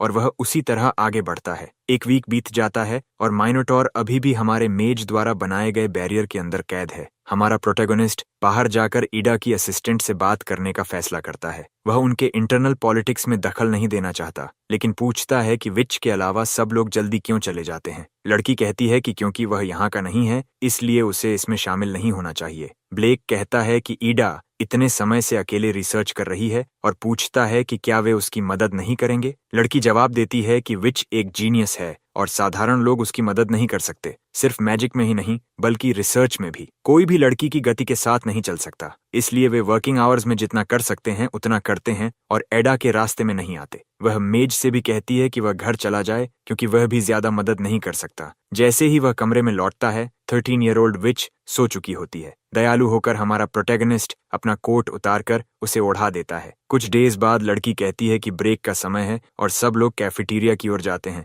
जबकि वह अकेली खाना खाती है। ब्लेक कहता है कि उसे लैब में बंद रहने के बजाय थोड़ा आराम करना चाहिए। ईडा कहती है कि वह बाद में अपने रूम में जाएगी और नहीं चाहती थी कि वह भी लैब में फंसा रहे। फिर वह उससे कहती है कि उसकी चिंता न करे और उसे भी ब्रेक लेने को कहती है। सब लोग कैफेटेरिया में जाकर शानदार खाना खाते हैं। इसी बीच विच अकेले रिसर्च कर रही होती है, पूरी तरह ध्यान में डूबी हुई। उसके साथ कोई नहीं होता। रिसर्च इतना उच्च स्तर का है कि कोई समझ ही नहीं पाता कि वह क्या कर रही है। वे कहते हैं कि वह बैरियर मेज के बिना भी मॉन्स्टर को पकड़ सकती थी। उसकी सबसे वफादार साथी कहती है कि अगर सब कुछ उसी पर छोड़ दिया जाए तो सब ठीक हो जाएगा, लेकिन हमारा प्रोटैगनिस्ट इससे सहमत नहीं होता और मेजेस नाराज हो जाते हैं। ब्लेक कहता है कि लगातार उसकी तारीफ करना और सब कुछ उसके कंधों पर छोड़ देना परिपक्वता नहीं है। वह अभी भी एक बच्ची है। महिला उससे कहती है कि उसे बच्ची की तरह देखना बंद करे, क्योंकि वह किंगडम के इतिहास की सबसे महान जीनियस है। सभी मेजेस सहमत होते हैं कि भले ही वह बच्ची जैसी दिखती है, लेकिन वह पहले ही एक एडल्ट है और वह उसके बारे में कुछ नहीं समझता। प्रोटैगनिस्ट मानता है कि वह एक ब्रिलियंट रिसर्चर और मेज है, कई एडल्ट से भी ज्यादा सक्षम, लेकिन इससे यह तथ्य नहीं बदलता कि वह अभी भी एक बच्ची है जो दूसरों को देखकर ईर्ष्या महसूस करती है। और मिनोटॉर के साथ लड़ाई के दौरान वह जम गई थी, क्योंकि जितनी ब्रिलियंट वह है उतनी ही दयालु भी है। इसी वजह से वह वैसा व्यवहार करती है जैसा बड़े लोग उससे उम्मीद करते हैं। वह कहता है कि उनका इतने विश्वास के साथ यह कहना कि वह एक एडल्ट है बिल्कुल बेतुका है। वह पूछता है कि क्या उन्होंने कभी विच से ईमानदारी से बात करके उसकी भावनाओं को समझने की कोशिश की है, या वे कभी सच में ईडा की मदद करना ही नहीं चाहते थे। वहां मौजूद सभी मेजेस चुप हो जाते हैं और सोच में पड़कर वहां से चले जाते हैं। उसी समय विच उदास और थकी हुई चेहरे के साथ वहां आती है। हमारा प्रोटैगनिस्ट उससे बात करने की कोशिश करता है, लेकिन वह मुड़कर बिना कुछ कहे चली जाती है। बाद में अपने कमरे में ब्लेक दरवाजे पर दस्तक सुनता है। 13-year-old विच अंदर आती है और पूछती है कि क्या वे थोड़ी देर बात कर सकते हैं। वह लड़की के लिए कॉफी बनाता है और वह असुविधा के लिए माफी मांगती है। हमारा हीरो ठंड होने की वजह से उसके चारों ओर एक ब्लैंकेट लपेट देता है और वह उसे धन्यवाद देती है। वह मासूमियत से कॉफी पीती है। वह उसे अपनी समस्याओं में घसीटने के लिए माफी मांगती है और वह मानता है कि वह खुद ही इसमें शामिल हुआ था। वह कहती है कि शुरुआत में वह मेजिस के साथ काम करने को लेकर बहुत उत्साहित थी, लेकिन बाद में सब बदल गया क्योंकि सभी उसे जीनियस कहने लगे और सब कुछ उसके लिए आसान मान लिया गया। लेकिन उसे पता है कि उन्होंने धीरे धीरे कम काम करना शुरू कर दिया और सारा काम उसी पर डाल दिया। हमेशा से ऐसा ही होता आया है। उसके आसपास के लोग उसी की वजह से बदल गए। वे सब एक सामान्य गांव के साधारण लोग थे। उसके परिवार में कोई नोबल या मेज नहीं था, बस सामान्य लोग थे। फिर उसने जल्दी बोलना सीखा और बाद में चलना भी। उसने घर में मौजूद एक किताब से पढ़ना सीखा। बहुत छोटी उम्र में ही वह मैजिक से प्रभावित हो गई और उसे पहले से ही जीनियस माना जाने लगा। उसी दिन से उसे मैजिक की शिक्षा मिलने लगी। वह जल्दी ही अपार प्रतिभा वाली एक्स्ट्रॉर्डिनरी मेज बन गई। सभी उसे जीनियस और प्रोडिजी कहने लगे और उससे उम्मीद करने लगे कि वह पूरी तरह इंडिपेंडेंट रहे। उसे एक बच्चे की तरह नहीं बल्कि एक एडल्ट की तरह व्यवहार करना पड़ा और बहुत जल्दी बड़ा होना पड़ा। मेजेस के लिए रिसर्च और कॉम्बैट ही उनकी जिंदगी का मिशन होता है। जल्द ही उसने 6 इयर्स की उम्र में रिसर्च और कॉम्बैट ट्रेनिंग शुरू कर दी और उस समय वह बहुत दबाव में थी। उसे अपने पेरेंट्स और आसपास के लोगों की उम्मीदों पर खरा उतरना था। हमेशा एक जीनियस बनकर रहना था, बच्ची नहीं। इसी कारण उसे अपने दिल को कठोर बनाने की कोशिश करनी पड़ी, लेकिन अंदर से वह अब भी दुख महसूस करती है। हमारा प्रोटेगनिस्ट समझ जाता है कि वह मॉन्स्टर्स से भी डरती है। आखिर जब उसने उस समय ईडा को बचाया था तब उन्होंने एक मिनोटॉर का सामना किया था और उस समय भी वह काफी डरी हुई लग रही थी। लड़की कहती है कि यह बात नोटिस करने के लिए वह काफी ऑब्जर्वेंट है। आखिर वह सच में क्रीचर्स का सामना करने से डरती है। जब वह हीरोइन की टीम का हिस्सा थी तब वैनगार्ड मॉन्स्टर्स से सीधे लड़ता था और वह सपोर्ट में रहती थी, लेकिन वह मॉन्स्टर्स से इतनी डरती है कि अकेले उनसे लड़ नहीं सकती। हमारा प्रोटैगनिस्ट समझता है कि वह भी क्रीचर्स से लड़ने से डरता है। भले ही वह बैटल के दौरान अपने डर को दबा देता है, उसने हर दिन लड़ाई की जब तक कि डर उस पर असर करना बंद नहीं कर दिया ताकि वह जीवित रह सके। लड़की भी ऐसा ही करना चाहती थी, लेकिन ब्लेक कहता है कि उसे ऐसा करने की जरूरत नहीं है। वह जैसी है वैसी ही ठीक है, लेकिन सब लोग चाहते हैं कि वह मजबूत बने, सबसे ज्यादा मजबूत और एक जीनियस बने। वह अपनी पूरी कोशिश करना चाहती है ताकि वह किसी को निराश न करे और मॉन्स्टर्स को हरा सके। आखिर में उसे इस बात का डर है कि कहीं लोग उसे छोड़ न दें। उसे डर है कि उसके पेरेंट्स उसे बेकार या बिना टैलेंट के समझेंगे, कि उसके आसपास के लोग उसे जीनियस मानना बंद कर देंगे और उसे छोड़ देंगे। इस डर से वह घबरा जाती है और लोगों से विनती करने लगती है कि उसे छोड़कर न जाए। वह वादा करती है कि वह जीनियस बनेगी और एडल्ट की तरह व्यवहार करेगी, बस उसे पीछे न छोड़ें। उसी समय हमारा प्रोटैगनिस्ट धीरे से उसके सिर पर हाथ फेरता है और कहता है कि सब ठीक हो जाएगा। वह वादा करता है कि वह विच को कभी नहीं छोड़ेगा। वह कहता है कि उसकी जिंदगी बहुत कठिन रही है और उसने पहले ही बहुत सहा है। उसी पल वह मानता है कि उसने बहुत अच्छा काम किया है। ये सुनकर विच रो पड़ती है और बैरियर मेज को गले लगा लेती है। वह कहती है कि वह बस अपने दोस्तों के साथ खेलना चाहती थी, मिठाइयाँ खाना चाहती थी और अपने परिवार के साथ समय बिताना चाहती थी। भले ही उसे रिसर्च पसंद है, लेकिन मॉन्स्टर्स से लड़ना उसे बिल्कुल पसंद नहीं, क्योंकि उसे चोट लगने का डर लगता है। वह मदद मांगना चाहती थी क्योंकि बच्चे आम तौर पर बड़ों पर निर्भर होते हैं, लेकिन उसके मामले में क्योंकि वह जीनियस है, कोई उसकी मदद नहीं करना चाहता क्योंकि सब उसे पहले से ही एडल्ट मानते हैं। ब्लेक उसे कहता है कि उसे इतना ज्यादा कोशिश करने की जरूरत नहीं है और वह उससे मदद मांग सकती है। प्रोटैगनिस्ट वादा करता है कि जब भी उसे मुश्किल होगी वह उस पर भरोसा कर सकती है। दोनों एक दूसरे को गले लगाते हैं और वह हमारे हीरो को दिल से धन्यवाद देती है। उसका हाथ पकड़े पकड़े वह उसकी गोद में सो जाती है। ब्लेक को अपने जीवन का वह समय याद आता है जब उसने उसे जंगल में जमीन पर पड़ा पाया था, जब उसने उसे बचाया था और उसके घायल होने पर उसे सुलाया और उसकी देखभाल की थी। ब्लेक पूरे समय उसके पास ही रहा जब तक वह ठीक नहीं हो गई और कई साल बाद वह अब बड़ी हो चुकी उसी लड़की के साथ फिर वही कर रहा है। सोने की कोशिश करते हुए वह मेज से कहती है कि उसे अकेला छोड़कर न जाए। हमारा हीरो कहता है कि वह यहीं उसके पास है और कहीं नहीं जा रहा। कुछ डेज बाद वे शहर में साथ घूमने निकलते हैं और लड़की ने कैजुअल कपड़े पहने होते हैं। कुछ डेज पहले पार्क जाने से पहले लड़की ने अपने मेजेस के साथ एक मीटिंग की थी और सभी से रिसर्च में अपना बेस्ट देने को कहा था। सभी ने बहुत मेहनत की, लड़की ने भी। अगले दिनों में वह सबसे मदद मांगती रही और रिसर्च में बहुत मेहनत करती रही। एक समय ऐसा आया जब वह थक गई और ब्लेक से गले लगकर कहने लगी कि वह इतनी थक चुकी है कि अब सह नहीं पा रही। हमारा प्रोटैगनिस्ट उसे धीरे से सांत्वना देता है और उस छोटी लड़की को कई बार गले लगाता है। यह समझकर कि ईडिया बहुत ज्यादा तनाव में है, वह उसकी मदद करना चाहता है। कुछ ऐसा सोचते हुए जो वे साथ कर सकें। उसे याद आता है कि उसका एक डे ऑफ है और वह उसे बाहर चलने के लिए कहता है। तुरंत लड़की कहती है कि वह अंकल ब्लेक के साथ बाहर जाना चाहती है। अगले दिन वे सिटी मार्केट में मिलते हैं और दोनों कैजुअल कपड़ों में होते हैं। दोनों घूमना शुरू करते हैं और विच नोटिस करती है कि शहर में कितने लोग हैं। विच कहती है कि यह उसका मेन स्ट्रीट मार्केट में पहली बार आना है क्योंकि उसे कभी बाहर जाने का मौका नहीं मिला। ब्लेक कहता है कि चूंकि यह उसका पहली बार है इसलिए बहुत मजा आएगा। वे कई तरह की स्वीट्स छकने लगते हैं और जैसे ही ईडा दूसरे बच्चों को देखती है वह उनके साथ खेलने लगती है। ये देखकर हमारा प्रोटैगनिस्ट बहुत खुश होता है और शाम के समय वह अपने दोस्तों को अलविदा कहती है। लड़की बहुत मुस्कुरा रही होती है और वे एक दुकान के पास से गुजरते हैं जहां नेकलेसेस और ज्वेलरी बिक रही होती हैं। हमारा प्रोटैगनिस्ट पूछता है कि क्या उसे कुछ पसंद आया। वह एक नेकलेस देखने लगती है। फिर हमारा हीरो कहता है कि वह उसके लिए एक खरीदेगा और ईडा पैसे देने की पेशकश करती है, लेकिन बैरियर मेज कहता है कि यह उसके लिए गिफ्ट होगा। लड़की अपने नेकलेस से बहुत खुश हो जाती है और उसे गिफ्ट के लिए धन्यवाद देती है। दुकान वाला भी कहता है कि ब्लेक बहुत अच्छे फादर हैं और उनकी बेटी बहुत प्यारी है। स्थिति समझाने के बजाय वे दोनों ऐसे ही व्यवहार करते हैं जैसे वे सच में फादर और डॉटर हों। एक वीक बाद विच कहती है कि उसे अभी तक मायाज़मा का काउंटर नहीं मिला। अपने एनालिसिस में उसने देखा कि बैरियर मायाज़मा को रोकने और शुद्ध करने में प्रभावी है और वह और बैरियर मेजेस को इकट्ठा करने की योजना बनाती है। कमरे में मौजूद सभी मेजेस उससे माफी मांगते हैं कि उन्होंने सारा काम उसी पर डाल दिया और उसके साथ अडल्ट जैसा व्यवहार किया। उन्होंने एक बच्चे पर बहुत ज्यादा जिम्मेदारी डाल दी और अपने काम को नजरअंदाज कर दिया। वे यह भी स्वीकार करते हैं कि उन्हें ब्लेक से जलन थी। उन्होंने उसका बहुत अपमान किया और घमंड से व्यवहार किया। वे ईमानदारी से माफी मांगते हैं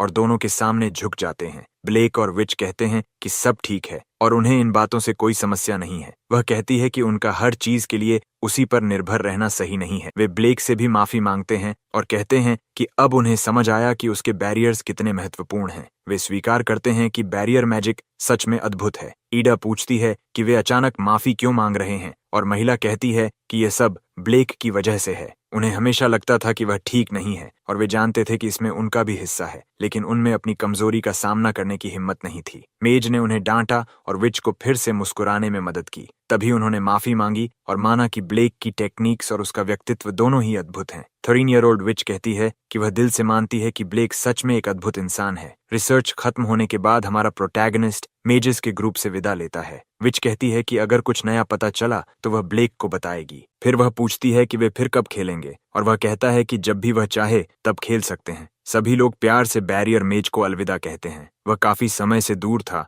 और सोचता है कि उसकी ग्रुप कैसी होगी। जब वह पहुंचता है तो ट्रियो नाराज होते हैं कि उसने इतना समय क्यों लगा दिया और कहते हैं कि वे बहुत चिंतित थे। हमारा प्रोटैगनिस्ट उन्हें मॉन्स्टर्स पकड़ने की कहानी सुनाने लगता है। रेडहेड जानता था कि रिसर्च इंस्टीट्यूट की लैब में प्रवेश करने का मौका बहुत कम लोगों को मिलता है। लड़कियां समझ जाती हैं कि हीरो स्क्वाड के 2 मेंबर्स के इतने करीब होने के लिए किसी की मैजिक बहुत प्रभावशाली होनी चाहिए और वे सोचने लगती हैं कि ब्लेक असल में कौन है। वह पूछता है कि उसकी गैरहाजिरी में कुछ हुआ था क्या। इवन कहता है कि वह ट्रेनिंग फील्ड में अपनी ट्रेनिंग के रिजल्ट्स दिखाएगा। वहां पहुंचकर ट्रियो एक साथ अपनी मैजिक दिखाने लगते हैं। तीनों मिलकर ट्रिपल मैजिक वॉर्टेक्स कास्ट करते हैं जो एक साथ जुड़ जाता है। आखिर में रेडहेड को लगता है कि यह और बेहतर होना चाहिए था और वह जानता है कि मजबूत बनना आसान नहीं है। एक और ग्रुप के मेजेस कहते हैं कि वे मुश्किल से टेस्ट पास कर पाए और उन्हें फेलियर्स कहते हैं। जवाब में वे मान लेते हैं कि वे सच में फेलियर्स हैं और हमेशा आखिरी आते हैं। इवन पूछता है कि क्या वे इतनी आसानी से हार मान लेंगे और कहता है कि बूढ़े आदमी पर निर्भर रहना सही नहीं है। इससे तंग आकर वह कहता है कि वह हार नहीं मानना चाहता और हमेशा बूढ़े आदमी पर भी निर्भर नहीं रहना चाहता। कुछ समय बाद रेडहेड घुटनों के बल बैठकर ब्लेक से विनती करता है कि वह उसे मैजिक सिखाए ताकि वह मजबूत बन सके और एकेडमी से निकाला न जाए। वह कहता है कि वह इतना नीचे इसलिए गिरा है क्योंकि वह कंट्री साइड की एक नोबल फैमिली का सबसे बड़ा बेटा है। दूसरे शब्दों में उसका पूरा परिवार उसकी सफलता पर निर्भर है, लेकिन वे सिर्फ नाम के नोबल्स हैं क्योंकि उन्होंने कभी विलासिता नहीं देखी और हमेशा मेहनत ही की है। हमारा एमसी कहता है कि वह मदद कर सकता है, लेकिन सिर्फ बैरियर टेक्निक्स में। रेडहेड पहले से ही यही उम्मीद कर रहा था, लेकिन वह हैरान हो जाता है जब ब्लेक कहता है कि वह उसे कॉम्बैट टेक्निक्स भी सिखा सकता है। एक दिन बाद रेडहेड पूछता है कि लड़कियां वहां क्या कर रही हैं। लड़कियां कहती हैं कि उन्हें पीछे छोड़ना आसान नहीं था और वे भी बूढ़े आदमी से सीखने वाली हैं। एमसी कहता है कि उसने दोनों को बुलाया क्योंकि वे भी इवन की तरह महसूस कर रही थीं। रेडहेड नाराज हो जाता है क्योंकि उसे इसके लिए विनती करनी पड़ी और उन्हें नहीं। क्लैरा का इरादा ब्लेक की ताकत का रहस्य जानने और उसे करीब से देखने का है। हालांकि वह उसकी अजीब टाइमिंग नोटिस कर लेता है और वह चाहती है कि यह बिना किसी को पता चले। वे मेका फॉरेस्ट वापस जाते हैं जहां उनका सामना मॉन्स्टर्स से होता है। इवन अपने हाथों से फायर मैजिक कास्ट करके एक क्रीचर पर हमला करता है, लेकिन जैसे ही वह अपनी ताकत पर भरोसा करने लगता है, एक और मॉन्स्टर उस पर हमला करने आ जाता है। ब्लेक अपनी मोबाइल बैरियर मैजिक से उसे बचाता है और उसे सलाह देता है कि कभी भी अपनी गार्ड नीचे न करे। अचानक और भी मॉन्स्टर्स दिखाई देने लगते हैं और लड़कियां डर जाती हैं। ब्लेक उन्हें कहता है कि ध्यान से देखें क्योंकि अगर एनिमीज ज्यादा हों तो एरिया मैजिक इस्तेमाल किया जा सकता है। फिर वह एक घूमती हुई मोबाइल बैरियर का इस्तेमाल करके सभी एनिमीज पर एक साथ हमला करता है। ट्रियो उसकी ताकत देखकर हैरान रह जाते हैं क्योंकि उसने एक ही वार में मॉन्स्टर्स को हरा दिया। उन्हें समझ आता है कि बूढ़ा आदमी बेहद मजबूत है और वे पूछते हैं कि वह ऐसा कैसे करता है। वह कहता है कि यह एक लंबी कहानी है कि उसने सिर्फ डीमन रेल्म में बैरियर मेंटेन करते हुए इतनी ताकत कैसे हासिल की। आखिर यह 30 इयर्स पहले हुआ था जब वह सिर्फ 9 इयर्स का था। तब जब उसमें बैरियर मेज बनने की क्षमता दिखी, उसे डीमन रेल्म भेज दिया गया था। उन्हें वहां के मायाज़मा और मॉन्स्टर्स को दबाने के लिए बैरियर्स बनाने का काम दिया गया था। उन्हें बहुत कम पेमेंट मिलती थी, खाना और पानी भी सीमित था और फिर उन्हें छोड़ दिया गया। मिशन की प्रकृति ऐसी थी कि उन्हें बैरियर्स मेंटेन करने के लिए उस जगह से निकलने की अनुमति नहीं थी। उसे मुश्किल से सोने का समय मिलता था और वह बिना खाना या सप्लाईज के बैरियर मेंटेन करता रहता था। वह शारीरिक और मानसिक दोनों रूप से अपनी सीमा तक पहुंच चुका था। तभी उसे एक आइडिया आया कि ऐसा मैजिक सर्कल बनाया जाए जो बैरियर को ऑटोमेटिकली मेंटेन कर सके। क्लारा कहती है कि बहुत कम लोग ऐसा कर सकते हैं और उसे लगता है कि वह इसमें असफल हो गया होगा। सिर्फ कुछ दिनों में उसने वह सर्कल बना लिया जिसे अपनी मैजिक से इन्फ्यूज किया जा सकता था। उस दिन वह ऐसे सोया जैसे कल का कोई भरोसा ही न हो। कुछ दिनों बाद उसने अपना पैसा एक मर्चेंट को दिया ताकि वह बैरियर मेथड दूसरे मेजेस तक पहुंचा सके। अब उसे सिर्फ खाने और रहने की समस्या हल करनी थी और उसने फॉरेस्ट में जाकर शिकार करने की अनुमति मांगी, लेकिन फॉरेस्ट मॉन्स्टर से भरा हुआ था और उसे वापस भागना पड़ा। आखिर नाइट्स हर कुछ महीनों में ही राशंस पहुंचाते थे, लेकिन कुछ समय बाद वह भी बंद हो गया। कोई और विकल्प न होने के कारण उसे फिर फॉरेस्ट में जाना पड़ा ताकि खाना ढूंढ सके। वह मॉन्स्टर्स से बचते हुए पेड़ों से खाना इकट्ठा करता और अपने बैरियर स्पेल्स का इस्तेमाल करता, लेकिन यह ज्यादा फायदेमंद नहीं था क्योंकि मियाज़मा बहुत तीव्र था और उसे फॉरेस्ट को प्यूरिफाई करना पड़ता था। उसकी उस समय की बैरियर टेक्निक्स मॉन्स्टर्स के खिलाफ प्रभावी नहीं थीं, इसलिए उसने तय किया कि उसे और मजबूत बनना होगा। उस समय से उसने सॉल्यूशन खोजने के लिए बैरियर टेक्निक्स का अध्ययन शुरू किया। उसने कड़ी ट्रेनिंग की और अंत में अपने बैरियर्स को मजबूत बनाने में सफल हो गया। वह शॉर्ट टर्म रिस्ट्रिक्शंस लागू कर सकता था और रिसोर्सेज इकट्ठा करना आसान हो गया। 3 इयर्स बाद ब्लेक 12 इयर्स का हो चुका था और अब वह फॉरेस्ट में शांति से प्रवेश करता था। उसके बैरियर्स इतने रिफाइंड हो चुके थे कि वे कई मॉन्स्टर्स को कुछ मिनटों तक रोक सकते थे। मियाज़मा प्यूरिफाई होने के कारण उसकी मैजिक भी बढ़ गई थी और उसे अपनी ग्रोथ साफ महसूस होने लगी थी। फिर भी उसके पास मॉन्स्टर्स को सीधे हराने की क्षमता नहीं थी। बैरियर्स मजबूत थे, लेकिन वह उन्हें मूव नहीं कर सकता था या अटैक के लिए इस्तेमाल नहीं कर सकता था। इसलिए उसने बैरियर को मोबाइल बनाने के तरीकों की खोज जारी रखी। अपनी मेहनत की वजह से 3 इयर्स की ट्रेनिंग के बाद वह उन्हें आसानी से मूव करने लगा। उसने अपनी नई अटैक स्टाइल का नाम ऑफेंसिव बैरियर टेक्निक रखा। अब वह फिर से मीट खा सकता था और खाना पहले से ज्यादा स्वादिष्ट लगता था। हालांकि वह प्यूरिफाइड मॉन्स्टर मीट था ताकि मियाज़मा हट जाए। इसके बाद उसने और भी बैरियर टेक्निक्स का अध्ययन किया, जैसे शेप, प्रॉपर्टीज और रिजिडिटी, और उनमें इलास्टिसिटी और विस्कोसिटी जैसे गुण जोड़ दिए। इस तरह उसने बैरियर्स का उपयोग करके कम्बैट टेक्निक्स विकसित की। यह सब बताते हुए एक मॉन्स्टर हमारे प्रोटैगनिस्ट पर फायर ब्रेथ छोड़ने की तैयारी करता है, लेकिन बिना उसकी ओर देखे ही वह बैरियर बनाकर उस डेडली ब्रेथ को रोक देता है। फिर वह अपने ही बैरियर के ऊपर छलांग लगाता है और अपने हाथ में मोबाइल बैरियर बनाकर अटैक करता है। वह बैरियर को सोड की तरह इस्तेमाल करते हुए मॉन्स्टर को काट देता है और आसानी से खत्म कर देता है। वह बताता है कि अब वह बैरियर की शेप बदल सकता है, जैसे उसे सोड में बदलना। ट्रियो यह देखकर स्तब्ध रह जाता है कि उसने एक और सैलमेंडर को एक ही अटैक में हरा दिया। इवन को भी पूरी तरह एहसास नहीं होता कि वह कितना शक्तिशाली है। अब सभी को उसकी ताकत और उसकी प्रभावशाली बैक स्टोरी का कारण समझ आ जाता है। वे मानते हैं कि उसका जीवन बहुत कठिन रहा और फिर भी वह अपनी महानता नहीं दिखाता। ब्लेक कहता है कि अगर वे भी उतनी मेहनत करें जितनी उसने की थी तो वे भी यह हासिल कर सकते हैं, क्योंकि उनमें पोटेंशियल है। लड़कियों को अजीब लगता है कि वह इसे इतनी सहजता से कहता है। यह थोड़ा इंसेंसिटिव भी लगता है, लेकिन रेडहेड बिल्कुल नहीं डरता क्योंकि वह मेज की तरह मजबूत बनना चाहता है और उसे कोई दूसरा रास्ता नहीं दिखता। उसी समय बूढ़ा आदमी कहता है कि सामने आए सैलमेंडर्स का सामना करो। वह कहता है कि अगर वे पूरी कोशिश करें तो उस मॉन्स्टर को हरा सकते हैं, लेकिन ट्रियो डर जाता है और कहता है कि वे अकेले सैलमेंडर को नहीं हरा सकते। दूसरी ओर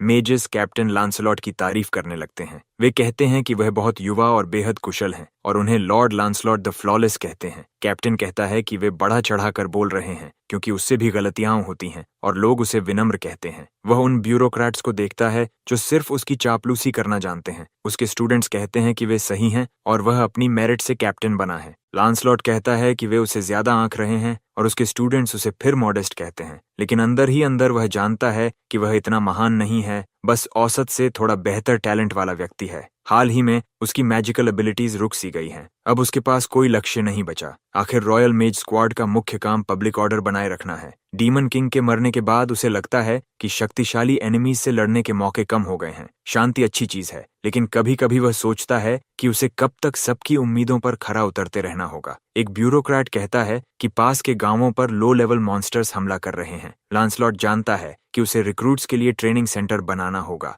और वह सोचने लगता है कि इसमें कौन हिस्सा लेगा। इसी बीच हम ट्रियो को किसी बात पर शिकायत करते हुए देखते हैं। प्रोटैगनिस्ट उन्हें पानी देता है और इवन पूछता है कि वह इतना शांत कैसे रह सकता है। आखिर वे फर्स्ट डिवीजन के साथ एक्सपीडिशन पर जाने वाले हैं। हमारा एमसी मॉन्स्टर्स से लड़ने का आदी है और उन्हें यह पागलपन लगता है। फिर भी वे थोड़ा आत्मविश्वास महसूस करते हैं क्योंकि उन्होंने बूढ़े आदमी के साथ ट्रेनिंग की है और अब मजबूत हो चुके हैं। दूसरे ग्रुप्स हमेशा की तरह उन्हें फेलियर्स कहने लगते हैं। लड़ाई शुरू होने से पहले ही कमांडर सबको अपनी जगह पर रहने का आदेश देता है। लांसलॉट कहता है कि विलेज तक पहुंचने में 2 वीक्स लगेंगे और उन्हें डजन्स ऑफ लेवल 3 मॉन्स्टर्स का सामना करना पड़ेगा। वे 4 लोगों की स्क्वाड्स बनाएंगे और पूरे समय फॉर्मेशन बनाए रखेंगे। कमांडर्स उन्हें मिशन के लिए कैरेजेस की ओर मार्च शुरू करने का आदेश देते हैं। वे आदेश मानते हैं और मार्च शुरू करते हैं, लेकिन 6 आवर्स लगातार चलने के बाद सब बेहद थक जाते हैं क्योंकि रास्ता बहुत स्टीप है। कमांडर्स 30 मिनट ब्रेक की घोषणा करते हैं और सब उनका धन्यवाद करते हैं, लेकिन एक कमांडर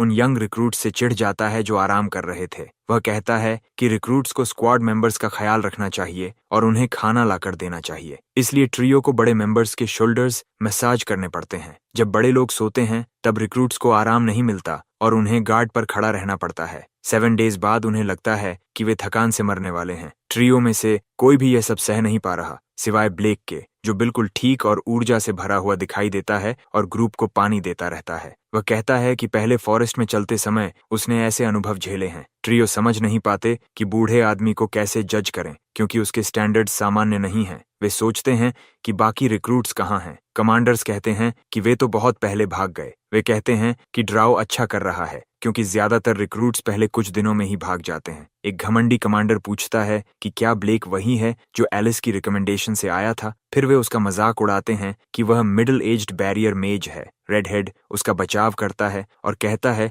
कि वह अपनी मेरिट से आया है और उन्हें पता ही नहीं कि वह कितना मजबूत है। कमांडर्स कहते हैं कि ट्रियो घमंडी हो गया है और अपने सुपीरियर्स का सम्मान करना बंद कर दिया है। जैसे ही लड़ाई होने वाली होती है, लांसलॉट बीच में आकर उसे रोक देता है। वह ट्रियो से कहता है कि परेशानी से दूर रहें और वे उसके हस्तक्षेप के लिए उसे धन्यवाद देते हैं। कमांडर को विश्वास नहीं होता कि उसने गंथर को हरा दिया था और उसे लगता है कि वह अपनी असली ताकत छुपा रहा है। 14 डेज बाद वे आखिर एक ऐसे विलेज पहुंचते हैं जिसे ईवल बीइंग्स ने नष्ट कर दिया था। एक आदमी कहता है कि विलेजेस पर लगातार क्रीचर्स हमला कर रहे हैं। रोते हुए वह कहता है कि उसे मॉन्स्टर के लेयर का पता है और उनसे विनती करता है कि वे उन्हें हरा दें। बाहर ट्रियो पूरी तरह थका हुआ दिखाई देता है जबकि लांसलॉट विलेजर से बात कर रहा होता है। हमारा हीरो लौटता है और इवन उससे माफी मांगता है कि उसने ग्रुप लीडरशिप उसी पर छोड़ दी थी। स्क्वाड लीडर्स कमांडर की बात सुनने के लिए इकट्ठा होते हैं। लांसलॉट कहता है कि विलेज चीफ उनसे झूठ बोल रहा है। चीजें जली हुई हैं, लेकिन उसने कोई विमेन नहीं देखी और उसे शक है कि उन्हें डीमंस द्वारा धमकाया जा रहा है। सभी लांसलॉट की इतनी जल्दी सच पहचान लेने की क्षमता से हैरान हो जाते हैं। वह उन्हें आदेश देता है कि विलेज की कोई भी चीज न खाएं और उसे पता है कि क्रीचर्स रात में हमला करेंगे जब वे सो रहे होंगे। कोई भी कैप्टन की प्लान का विरोध करने की हिम्मत नहीं करता, लेकिन हमारा हीरो सच में हाथ उठाकर एक आइडिया देने की कोशिश करता है। कमांडर्स रिक्रूट ब्लेक से कहते हैं कि वह घमंडी बनना बंद करे और लांसलॉट के फैसले का सम्मान करे, लेकिन कैप्टन उन्हें रोक देता है और कहता है कि चुप रहो। उसे फर्क नहीं पड़ता कि वह रिक्रूट है या नहीं, वह उस आदमी की राय सुनना चाहता है। हमारा प्रोटैगनिस्ट सोचता है कि मौजूदा स्ट्रेटजी के साथ वे पकड़े गए हॉस्टेजेस को नहीं बचा पाएंगे, लेकिन कैप्टन कहता है कि उन्हें यह भी नहीं पता कि एनिमीज कहाँ हैं और ब्लेक कहता है कि वह रात होने तक उन्हें खोजने की कोशिश करेगा। बाकी लोग मानते हैं कि यह काम नहीं करेगा क्योंकि समय कम है और विलेजर्स मदद नहीं करेंगे। ब्लेक कहता है कि वह अपनी बैरियर डिटेक्शन टेक्निक से मॉन्स्टर्स को ट्रैक कर सकता है। वह समझाता है कि यह बैरियर एक निश्चित पेरीमीटर के भीतर टारगेट्स को डिटेक्ट करता है। बैरियर को पार्टिकल्स में बदलकर वह किसी भी चीज की मूवमेंट रजिस्टर कर सकता है जो उसे छूती है। इस तरह वह सिर्फ लोगों और मॉन्स्टर्स ही नहीं बल्कि किसी भी फिजिकल फॉर्म वाली चीज को डिटेक्ट कर सकता है। कमांडर्स को लगता है कि वह झूठ बोल रहा है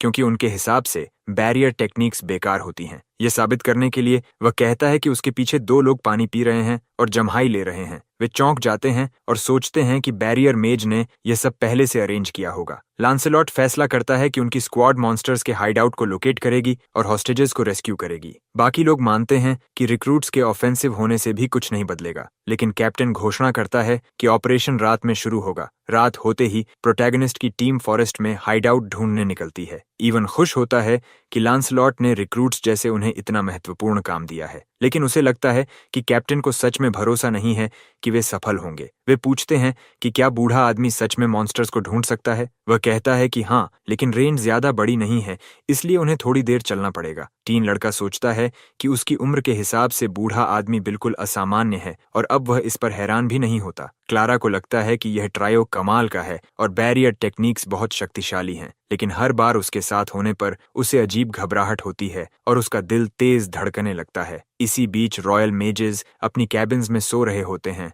और मॉन्स्टर्स उनके कमरों में घुसने लगते हैं ताकि उन पर हमला कर सकें। 3 खतरनाक क्रीचर्स लांसलॉट के बिस्तर तक पहुंच जाते हैं और उसे नाइफ से मारने की कोशिश करते हैं, लेकिन वॉर होने से पहले ही कैप्टन उन्हें अपनी मैजिक से दूर फेंक देता है। वह पहचान जाता है कि वे लेवल 3 लिजर्डमैन हैं और सोचता है कि वे उसे कम समझ रहे हैं। बाकी मेजेस भी इकट्ठा होकर लिजर्डमैन पर हमला करते हैं और अपने कैप्टन की मदद करते हैं। तभी लेवल 4 ऑर्क्स भी आ जाते हैं और स्थिति और कठिन हो जाती है। वे उग्र तरीके से हमला करने लगते हैं और कई रॉयल मेजेस को घायल कर देते हैं। ऑर्क्स के क्रूर हमलों से मेजेस घबरा जाते हैं। तभी लांसलॉट सामने आता है और अपने फायर स्पेल से उन पर हमला करके खतरे को खत्म कर देता है। फिर वह और मॉन्स्टर्स को ढूंढकर खत्म करने लगता है। उसके सबऑर्डिनेट्स अपने कैप्टन को धन्यवाद देते हैं, लेकिन तभी लेवल 6 ऑर्क लॉर्ड सामने आता है और सब डर जाते हैं। उन्हें लगता है कि इतने हाई लेवल एनिमी को वे नहीं हरा पाएंगे। उसी समय कैप्टन आगे बढ़ता है और सब कहते हैं कि लांसलॉट अजेय है। वह छलांग लगाकर विशाल ऑर्क के ऊपर पहुंचता है और 2 स्पेल्स तैयार करता है। दोनों को एक साथ कास्ट करके वह ऑर्क और गॉब्लिन्स पर एक साथ हमला करता है।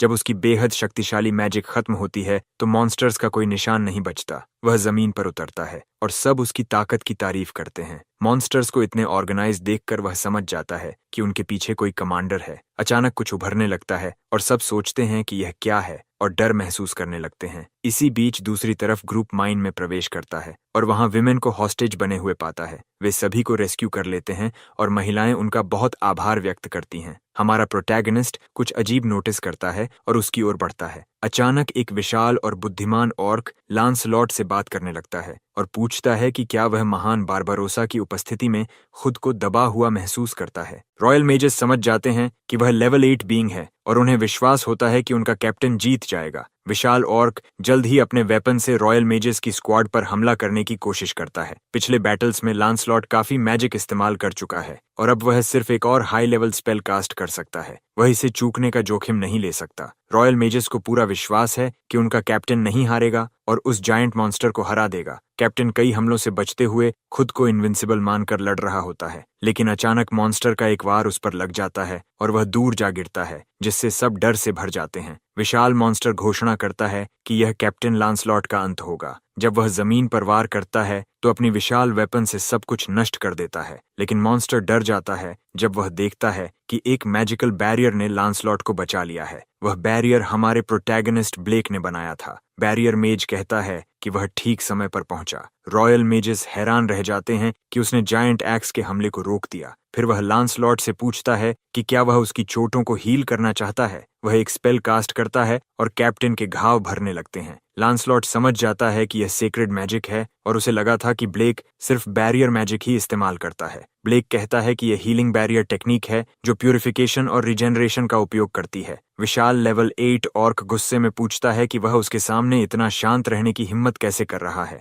वह बेहद क्रोधित होकर हमारे प्रोटैगनिस्ट पर हमला करता है, लेकिन उसका अटैक ब्लेक के बैरियर से रुक जाता है और उन तक पहुंच ही नहीं पाता। ब्लेक लांसलॉट से पूछता है कि क्या जीतने का कोई मौका है। लांसलॉट कहता है कि उसके पास एक हाई लेवल स्पेल है जो ऑर्क को नष्ट कर सकता है, लेकिन उसे रिकवर होने के लिए समय चाहिए और ऑर्क की गार्ड नीचे होनी चाहिए। हमारा हीरो कहता है कि वह उसे कवर करेगा और डिफेंस के लिए बैरियर्स का उपयोग करता रहेगा। लांसलॉट हैरान होकर पूछता है कि वह सिर्फ डिफेंसिव बैरियर टेक्निक से कैसे लड़ेगा। डेमोन्स्ट्रेशन के लिए हमारा प्रोटैगनिस्ट अपने हाथों और पैरों के चारों ओर बैरियर्स बना लेता है और एनर्जी उसके शरीर में बहने लगती है। वह जबरदस्त ताकत से आगे छलांग लगाता है। वह बैरियर्स की मदद से हवा में उड़ने लगता है और मॉन्स्टर भी चौंक जाता है। फिर वह इतनी ताकत से उस विशाल क्रीचर से टकराता है कि उसका भारी शरीर भी दूर जा गिरता है और जमीन पर गिर पड़ता है। इससे मॉन्स्टर और भी क्रोधित हो जाता है। मेज अपने पैरों के नीचे बैरियर बनाकर बार बार ऊंची छलांग लगाता है। मॉन्स्टर की ऊंचाई तक पहुंचकर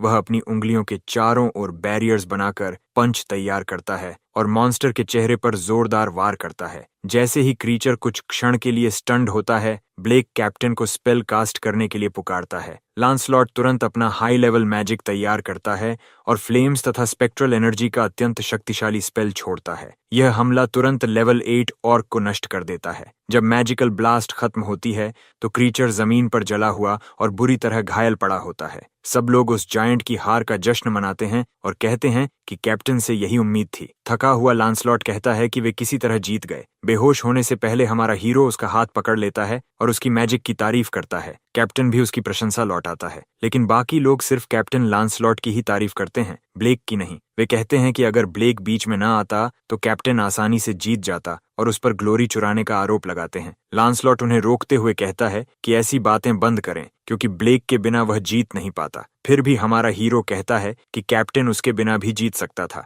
वह समझाता है कि कैप्टन भी इंसान है, वह परफेक्ट या इनविंसिबल नहीं है। चाहे वह कितना भी मजबूत क्यों ना हो, वह मॉर्टल है और उसके साथियों को उसके साथ लड़ना चाहिए। रॉयल मेजेस पूछते हैं कि क्या वह कैप्टन का मजाक उड़ा रहा है। प्रोटैगनिस्ट गुस्से में कहता है कि उसे अकेले लड़ने का दर्द पता है और अब वह जानता है कि साथियों के साथ लड़ना क्या शांति देता है। वह यह भी कहता है कि कोई इंसान परफेक्ट नहीं होता और कैप्टन भी इंसान है। रॉयल मेजेस नाराज होकर वहां से चले जाते हैं। कुछ समय बाद हॉस्टेजेस को सुरक्षित विलेज वापस पहुंचा दिया जाता है। विलेज चीफ मान लेता है कि उसे धमकाया जा रहा था और उनसे माफी मांगता है। जायंट रेड बर्ड की पहचान अब भी रहस्य बनी रहती है और कई सवाल बाकी रह जाते हैं। इसके बाद वे रॉयल कैपिटल लौट आते हैं। ट्रियो काफी समय से घर से दूर था और बेहद थका हुआ था। तभी कोई हमारे हीरो को बात करने के लिए बुलाता है। लांसलॉट उसे बार में चलने का निमंत्रण देता है और अचानक बुलाने के लिए माफी मांगता है। पहली बार किसी ने ब्लेक को साथ खाने के लिए बुलाया था और वह बहुत खुश होता है। कैप्टन कहता है कि यह पहली बार है जब उसने किसी दोस्त को ऐसे बुलाया है। वे औपचारिकता छोड़कर एक दूसरे को अपने असली नाम से बुलाने लगते हैं। दोनों जाम उठाकर कहते हैं कि वे बस दो साधारण आदमी हैं। फिर वे दो इम्परफेक्ट लोगों के नाम पर भी टोस्ट करते हैं। इसके बाद दोनों कई घंटे बार में बैठकर हंसते मजाक करते हैं जैसे सच्चे दोस्त हों। रॉयल कैपिटल लौटकर हमारे प्रोटैगनिस्ट को एक दिन की छुट्टी मिलती है और वह अकेले सड़कों पर घूम रहा होता है। हाल ही में बहुत कुछ हुआ है और उसे समझ नहीं आ रहा कि आगे क्या होगा, खासकर क्योंकि हीरोइन एलिस अब उसकी जिंदगी में आ चुकी है। वह सोचता है कि उसे एलिस को धन्यवाद देना चाहिए। तभी एक हुड पहने व्यक्ति दौड़ते हुए आता है, उससे टकरा जाता है और तुरंत माफी मांगता है। ब्लेक पूछता है कि क्या वह घायल तो नहीं हुई। अचानक वह लड़की उसका हाथ पकड़ लेती है और उसे कहीं ले जाने लगती है जहां वह खुद भी नहीं जानता। उधर रॉयल नाइट्स उस लड़की को ढूंढ रहे होते हैं जो उनसे भाग रही है। वे सोचते हैं कि वह कहाँ गई और उसकी तलाश शुरू कर देते हैं। दोनों छिप जाते हैं और लड़की उसे ऐसे खींच लाने के लिए माफी मांगती है। तब उसे पता चलता है कि वह हीरोइन एलिस है जो गार्ड से बचकर भाग रही है। लड़की कहती है कि उसने उसकी हाल की उपलब्धियों के बारे में सुना है और बहुत समय हो गया जब वे आखिरी बार मिले थे। ब्लेक कहता है कि उसने कुछ खास नहीं किया और पूछता है कि एलिस का पीछा क्यों किया जा रहा है। उत्साहित होकर लड़की कहती है कि वह काम से भाग रही है। डीमन किंग की हार का जश्न मनाने की तैयारियां चल रही हैं और उसे कई कार्यक्रमों में शामिल होना पड़ता है। उसे हजारों महत्वपूर्ण लोगों से मिलना है। इसके अलावा उसे लेटर्स का जवाब देना होता है और कई महत्वपूर्ण ब्यूरोक्रेटिक डॉक्यूमेंट्स संभालने पड़ते हैं। हमारा हीरो सोचता है कि यह बहुत कठिन होगा। बाकी लोग भी काम कर रहे हैं, लेकिन एलिस जितना नहीं। वह इतनी जिम्मेदारियों से घिर गई है कि परेशान हो गई है। इसलिए वह अपनी जिम्मेदारियों से भाग आई है और परिणामों के बारे में नहीं सोच रही। ब्लेक समझ जाता है कि एलिस को मन शांत करने के लिए थोड़ा बदलाव चाहिए था। वह पूछता है कि क्या हीरोइन उसके साथ बाहर घूमने चलना चाहेगी ताकि उसका मन हल्का हो सके। एलिस ने उसके लिए इतना कुछ किया है, इसलिए वह उसे सही तरह से धन्यवाद देना चाहता है। लड़की बिना सोचे उसकी इनविटेशन स्वीकार कर लेती है। वह कहती है कि उसे पता ही नहीं था कि रॉयल कैपिटल के इतना पास ऐसी जगह भी है। पता चलता है कि यह एलिस की पसंदीदा जगह है। ब्लेक पूछता है कि क्या वह उस जगह पर आ सकता है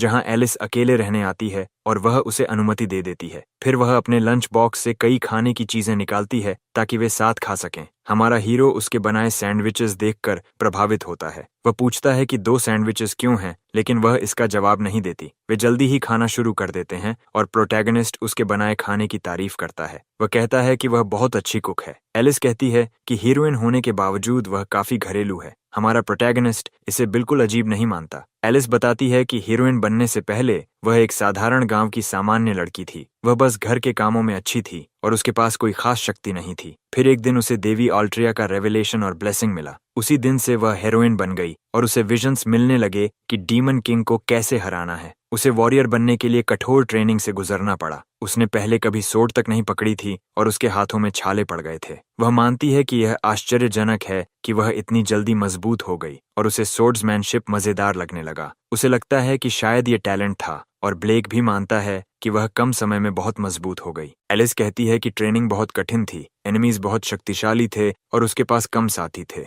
बहुत मेहनत करने के बाद उसने डीमन किंग को हराने का तरीका ढूंढ लिया। वह कहती है कि अब मॉन्स्टर्स बहुत कम रह गए हैं और सबसे बड़ा खतरा खत्म हो चुका है। अब शांति है और सभी मुस्कुरा सकते हैं, लेकिन वह अभी भी हीरोइन है। ब्लेक कहता है कि वह बस एक बूढ़ा मेज है जिसने 30 इयर्स तक बैरियर्स बनाए और दुनिया के बारे में ज्यादा नहीं जानता। एलिस पूछती है कि वह अचानक खुद को इतना कम क्यों आंक रहा है। उसके जैसे व्यक्ति के भी अपने विश्वास होते हैं और कुछ ऐसी चीजें होती हैं जो सिर्फ वही कर सकता है। तब हमारा प्रोटैगनिस्ट स्वीकार करता है कि वह एलिस की रक्षा करना चाहता है। उसने डीमन रेल्म में बैरियर्स लगाकर सभी की रक्षा की थी और वही बात उसके लिए भी लागू होती है। एलिस कहती है कि वह हीरोइन है और दुनिया की सबसे शक्तिशाली इंसान है, फिर भी क्या वह उसे बचाना चाहता है? ब्लेक कहता है कि उसे फर्क नहीं पड़ता कि वह हीरोइन है, वह एलिस को एक इंसान के रूप में बचाना चाहता है। उसके लिए एलिस एक दयालु, मेहनती और अद्भुत लड़की है। लड़की को समझ ही नहीं आता कि मेज से इतने कॉम्प्लीमेंट्स मिलने पर कैसे प्रतिक्रिया दे। वह बस उसे धन्यवाद देती है। जाने से पहले वह हमारे प्रोटैगनिस्ट को उस शानदार दिन के लिए धन्यवाद देती है और कहती है कि वे फिर कभी कहीं साथ चलेंगे। उसके जाने के बाद कोई हमारे हीरो पर नजर रखता दिखाई देता है। वह गंथर होता है, 5th डिवीजन का पूर्व वाइस कैप्टन, जो गुस्से में उसे कोस रहा होता है और चाहता है कि प्रोटैगनिस्ट मर जाए। एक रॉयल मेज कहता है कि गंथर को मेबल रीजन भेजा जा रहा है। ये सुनकर वह भड़क उठता है क्योंकि उससे डिमोट किया जा रहा है। वह उस आदमी को अपमानित करता है, लेकिन वह कहता है कि गंथर ने अपनी अथॉरिटी का दुरुपयोग किया, गंभीर मिसकॉन्डक्ट किया और ट्रेनिंग यूनिट में भी परेशानी पैदा की। रॉयल मेज कहता है कि अब उसकी सीमा खत्म हो चुकी है और वह अब उसे बचाने वाला नहीं है। गंथर को लगता है कि उसने उसे इतने फायदे दिए थे और अब वही उसे धोखा दे रहा है। वह आदमी कहता है कि उसके साथ टीम बनाना ही गलती थी और उसने कभी नहीं सोचा था कि वह इतना मूर्ख निकलेगा। वह उसे आदेश देता है कि अगले किंगडम की बॉर्डर पर जाकर फिर से शुरुआत करे। ये सुनकर पूर्व वाइस कैप्टन गुस्से से पागल हो जाता है और लात मारकर अपना गुस्सा निकालता है। आसपास के लोग उसे घृणा भरी नजरों से देखते हैं और वह गहरी बेइज्जती महसूस करता है।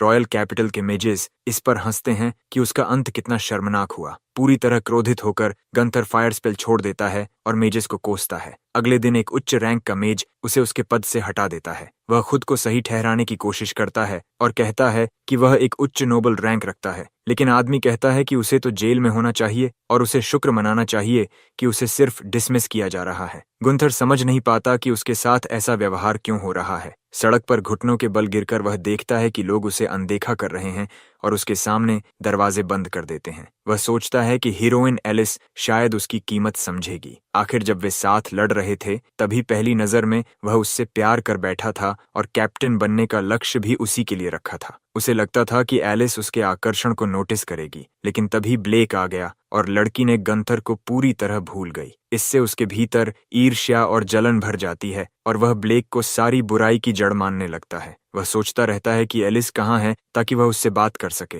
तभी वह सड़क पर हीरोइन को बैरियर मेज के साथ देख लेता है। उन्हें देखकर खुश होने से पहले ही वह अपने सबसे बड़े दुश्मन के सामने खड़ा हो जाता है। दोनों को साथ देखकर वह सोचता है कि ऐसा क्यों हो रहा है। आखिर उसे लगता था कि उसी को वॉरियर के साथ होना चाहिए था। उसका सपना था कि वह उससे शादी करे और उसके साथ जीवन बिताए, लेकिन अब वह सपना टूट चुका था। इससे उसके भीतर बैरियर मेज के प्रति गहरा क्रोध भर जाता है। वह चाहता है कि ब्लेक मर जाए और सोचता है कि उसे खत्म करके एलिस को अपने पास ले आएगा। वह कहता है कि हीरोइन तो शुरू से ही उसकी थी। रॉयल कैपिटल के अंदर सभी रिक्रूट्स फॉर्मेशन में खड़े होते हैं। सभी यूनिट्स और लोग एक जगह इकट्ठा हुए हैं ताकि डीमन किंग की हार का समारोह मनाया जा सके। वहां उनकी असाइंड पोजीशंस की घोषणा होने वाली है। पहले मेन गेट गार्ड की घोषणा होती है, फिर उस यूनिट की जो लेडी एलिस और हीरोज की एस्कॉर्ट करेगी। ग्रुप उम्मीद करता है कि वे एस्कॉर्ट टीम में हों। कुछ समय बाद सभी रोल्स की घोषणा पूरी हो जाती है। रेड हेयर्ड लड़का सोचता है कि सभी रॉयल मेजेस उन्हें क्यों देख रहे हैं। तभी क्लैरा समझती है कि वे उसी टीम का हिस्सा हैं जो एलिस और हीरोज की एस्कॉर्ट करेगी। ये सुनकर सब चौंक जाते हैं।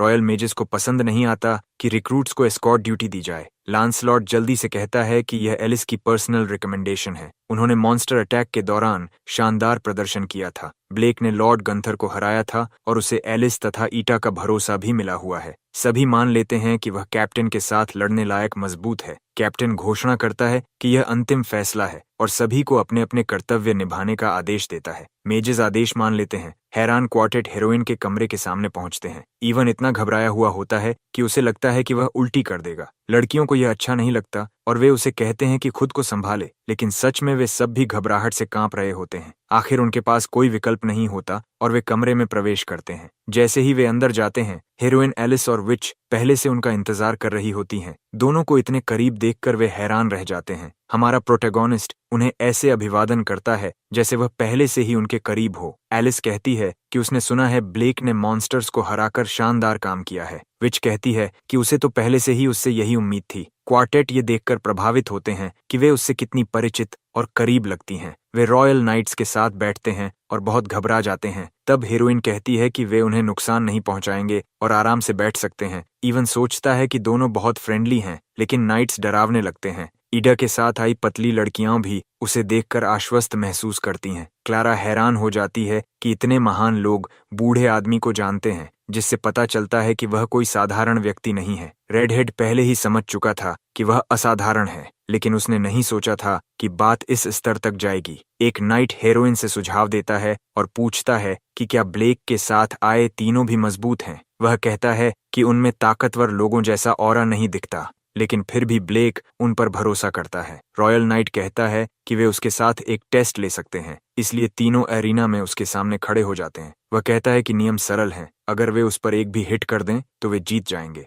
रॉयल नाइट खुद मैजिक का इस्तेमाल नहीं करेगा। तीनों को यह पसंद नहीं आता कि वह उन्हें कमतर समझ रहा है। रेडहेड नाराज होकर कहता है कि वह ऐसा चेहरा न बनाए और फायर स्पेल तैयार करता है। तीनों अपने स्पेल्स तैयार करते हैं और एक साथ रॉयल मेज पर हमला करते हैं। कुछ ही देर बाद तीनों जमीन पर गिर चुके होते हैं। वह पूछता है कि क्या लड़ाई खत्म हो गई। इवन हैरान है कि उसने उनके सारे स्पेल्स डॉज कर दिए। रॉयल नाइट कहता है कि उसे लेडी वॉलबर्गा ने ट्रेन किया है और वह उनके जैसे मेजेस से नहीं हारेगा। वॉलबर्गा होली सोर्ड के हीरोज की वैनगार्ड का हिस्सा थी और सोर्ड्समैनशिप की जीनियस थी। उसे मेजेस से लड़ने का बहुत अनुभव है और उसे हराने का कोई मौका नहीं है। रॉयल नाइट कहता है कि वह एस्कॉर्ट ड्यूटी कमजोर लोगों को नहीं दे सकता। वह पूछता है कि सेरेमोनी तक कितने दिन बचे हैं। एलिस कहती है कि 3 वीक्स बाकी हैं। ब्लेक पूछता है कि अगर वे खुद से मजबूत हो जाएं तो क्या उन्हें टीम में स्वीकार किया जाएगा। रॉयल नाइट कहता है कि सेरेमोनी से 3 डेज पहले वह उन्हें इवैल्यूएट करेगा और फिर फैसला करेगा। हमारा हीरो पूछता है कि उन्हें क्या करना चाहिए। ट्रियो हार मानने से इनकार कर देता है और कहता है कि वे मजबूत बनना चाहते हैं। दोनों हीरोइंस कहते हैं कि वे टीम के लिए प्रार्थना कर रही हैं और उन्हें शुभकामनाएं देती हैं। नाइट सोचता है कि वे सिर्फ 3 वीक्स में क्या हासिल कर सकते हैं, लेकिन वह कहता है कि वह उनकी परफॉर्मेंस देखेगा। ट्रियो तय करता है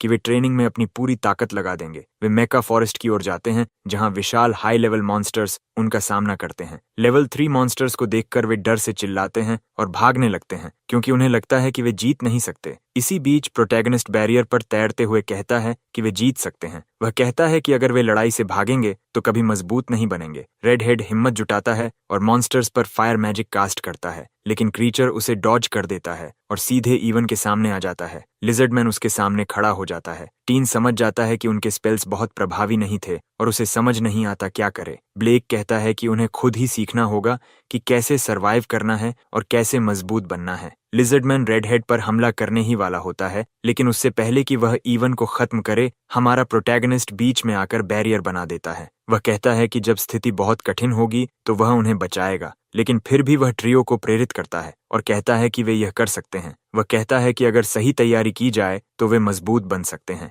क्लारा कहती है कि उन्हें बूढ़े आदमी की बात याद रखनी चाहिए ताकि वे तैयार रह सकें, लेकिन ब्लेक कहता है कि वह उनकी मैजिक को ट्रेन नहीं कर सकता। वह सिर्फ बैरियर टेक्निक्स सिखा सकता है और फिजिकल ट्रेनिंग की बेसिक्स जानता है। वे समझ नहीं पाते कि किस दिशा में आगे बढ़ें, लेकिन हमारा हीरो कहता है कि उन्हें वही कार्ड्स इस्तेमाल करने चाहिए जो पहले से उनके पास हैं। उन्हें बूढ़े आदमी के साथ हुई बातचीत याद आती है और वे समझ जाते हैं कि उन्हें क्या करना है, मैजिक का इस्तेमाल करके अपनी फिजिकल स्किल्स को बेहतर बनाना। जब लिजर्डमैन फिर हमला करता है तो लड़की आसानी से उससे बच जाती है। फिर रेडहेड अपने फायर स्पेल से उस पर हमला करता है। पहली बार उसका हमला असर करता है और लिजर्ड थोड़ा जल जाता है। तभी क्लैरा सामने आकर कहती है कि मॉन्स्टर को डिस्ट्रैक्ट होने का मौका न दो और अपना स्पेल कास्ट करती है। उसका अटैक पूरी तरह सफल होता है और लेवल 3 मॉन्स्टर को खत्म कर देता है। हमारा प्रोटैगनिस्ट मानता है कि साथ लड़ने से उनकी ताकत कई गुना बढ़ जाती है। अगर वे एक दूसरे के साथ अच्छी तरह तालमेल रखें तो वे और भी मजबूत बनेंगे। ट्रेनिंग के दूसरे दिन प्रोटैगनिस्ट उन्हें माउंटेन पर चढ़ने को कहता है ताकि उनकी स्टैमिना और स्ट्रेंथ बढ़े। तीसरे दिन वे अपनी एबिलिटीज को बेहतर समझने लगते हैं और स्पेल्स को नए तरीकों से इस्तेमाल करने लगते हैं, जैसे हीलिंग। कई डेज गुजरते हैं और उनके स्पेल्स की क्वालिटी काफी बेहतर हो जाती है। सेरेमोनी से 3 डेज पहले रॉयल नाइट घोषणा करता है कि इवैल्यूएशन फिर से होगा। इवन इस बार अलग तरीके से लड़ने और हार न मानने का निश्चय करता है। रॉयल नाइट उन्हें बहुत आत्मविश्वास से भरा देखकर सोचता है कि शायद ब्लेक ने उन्हें प्रोत्साहित किया है, लेकिन उसे लगता है कि झूठा आत्मविश्वास बेकार है। अब वे कठोर वास्तविकता का सामना करेंगे। रेडहेड सोचता है कि उसे पहले हमला करना चाहिए और फायर स्पेल कास्ट करता है, लेकिन नाइट अपनी साइट से उस स्पेल को काट देता है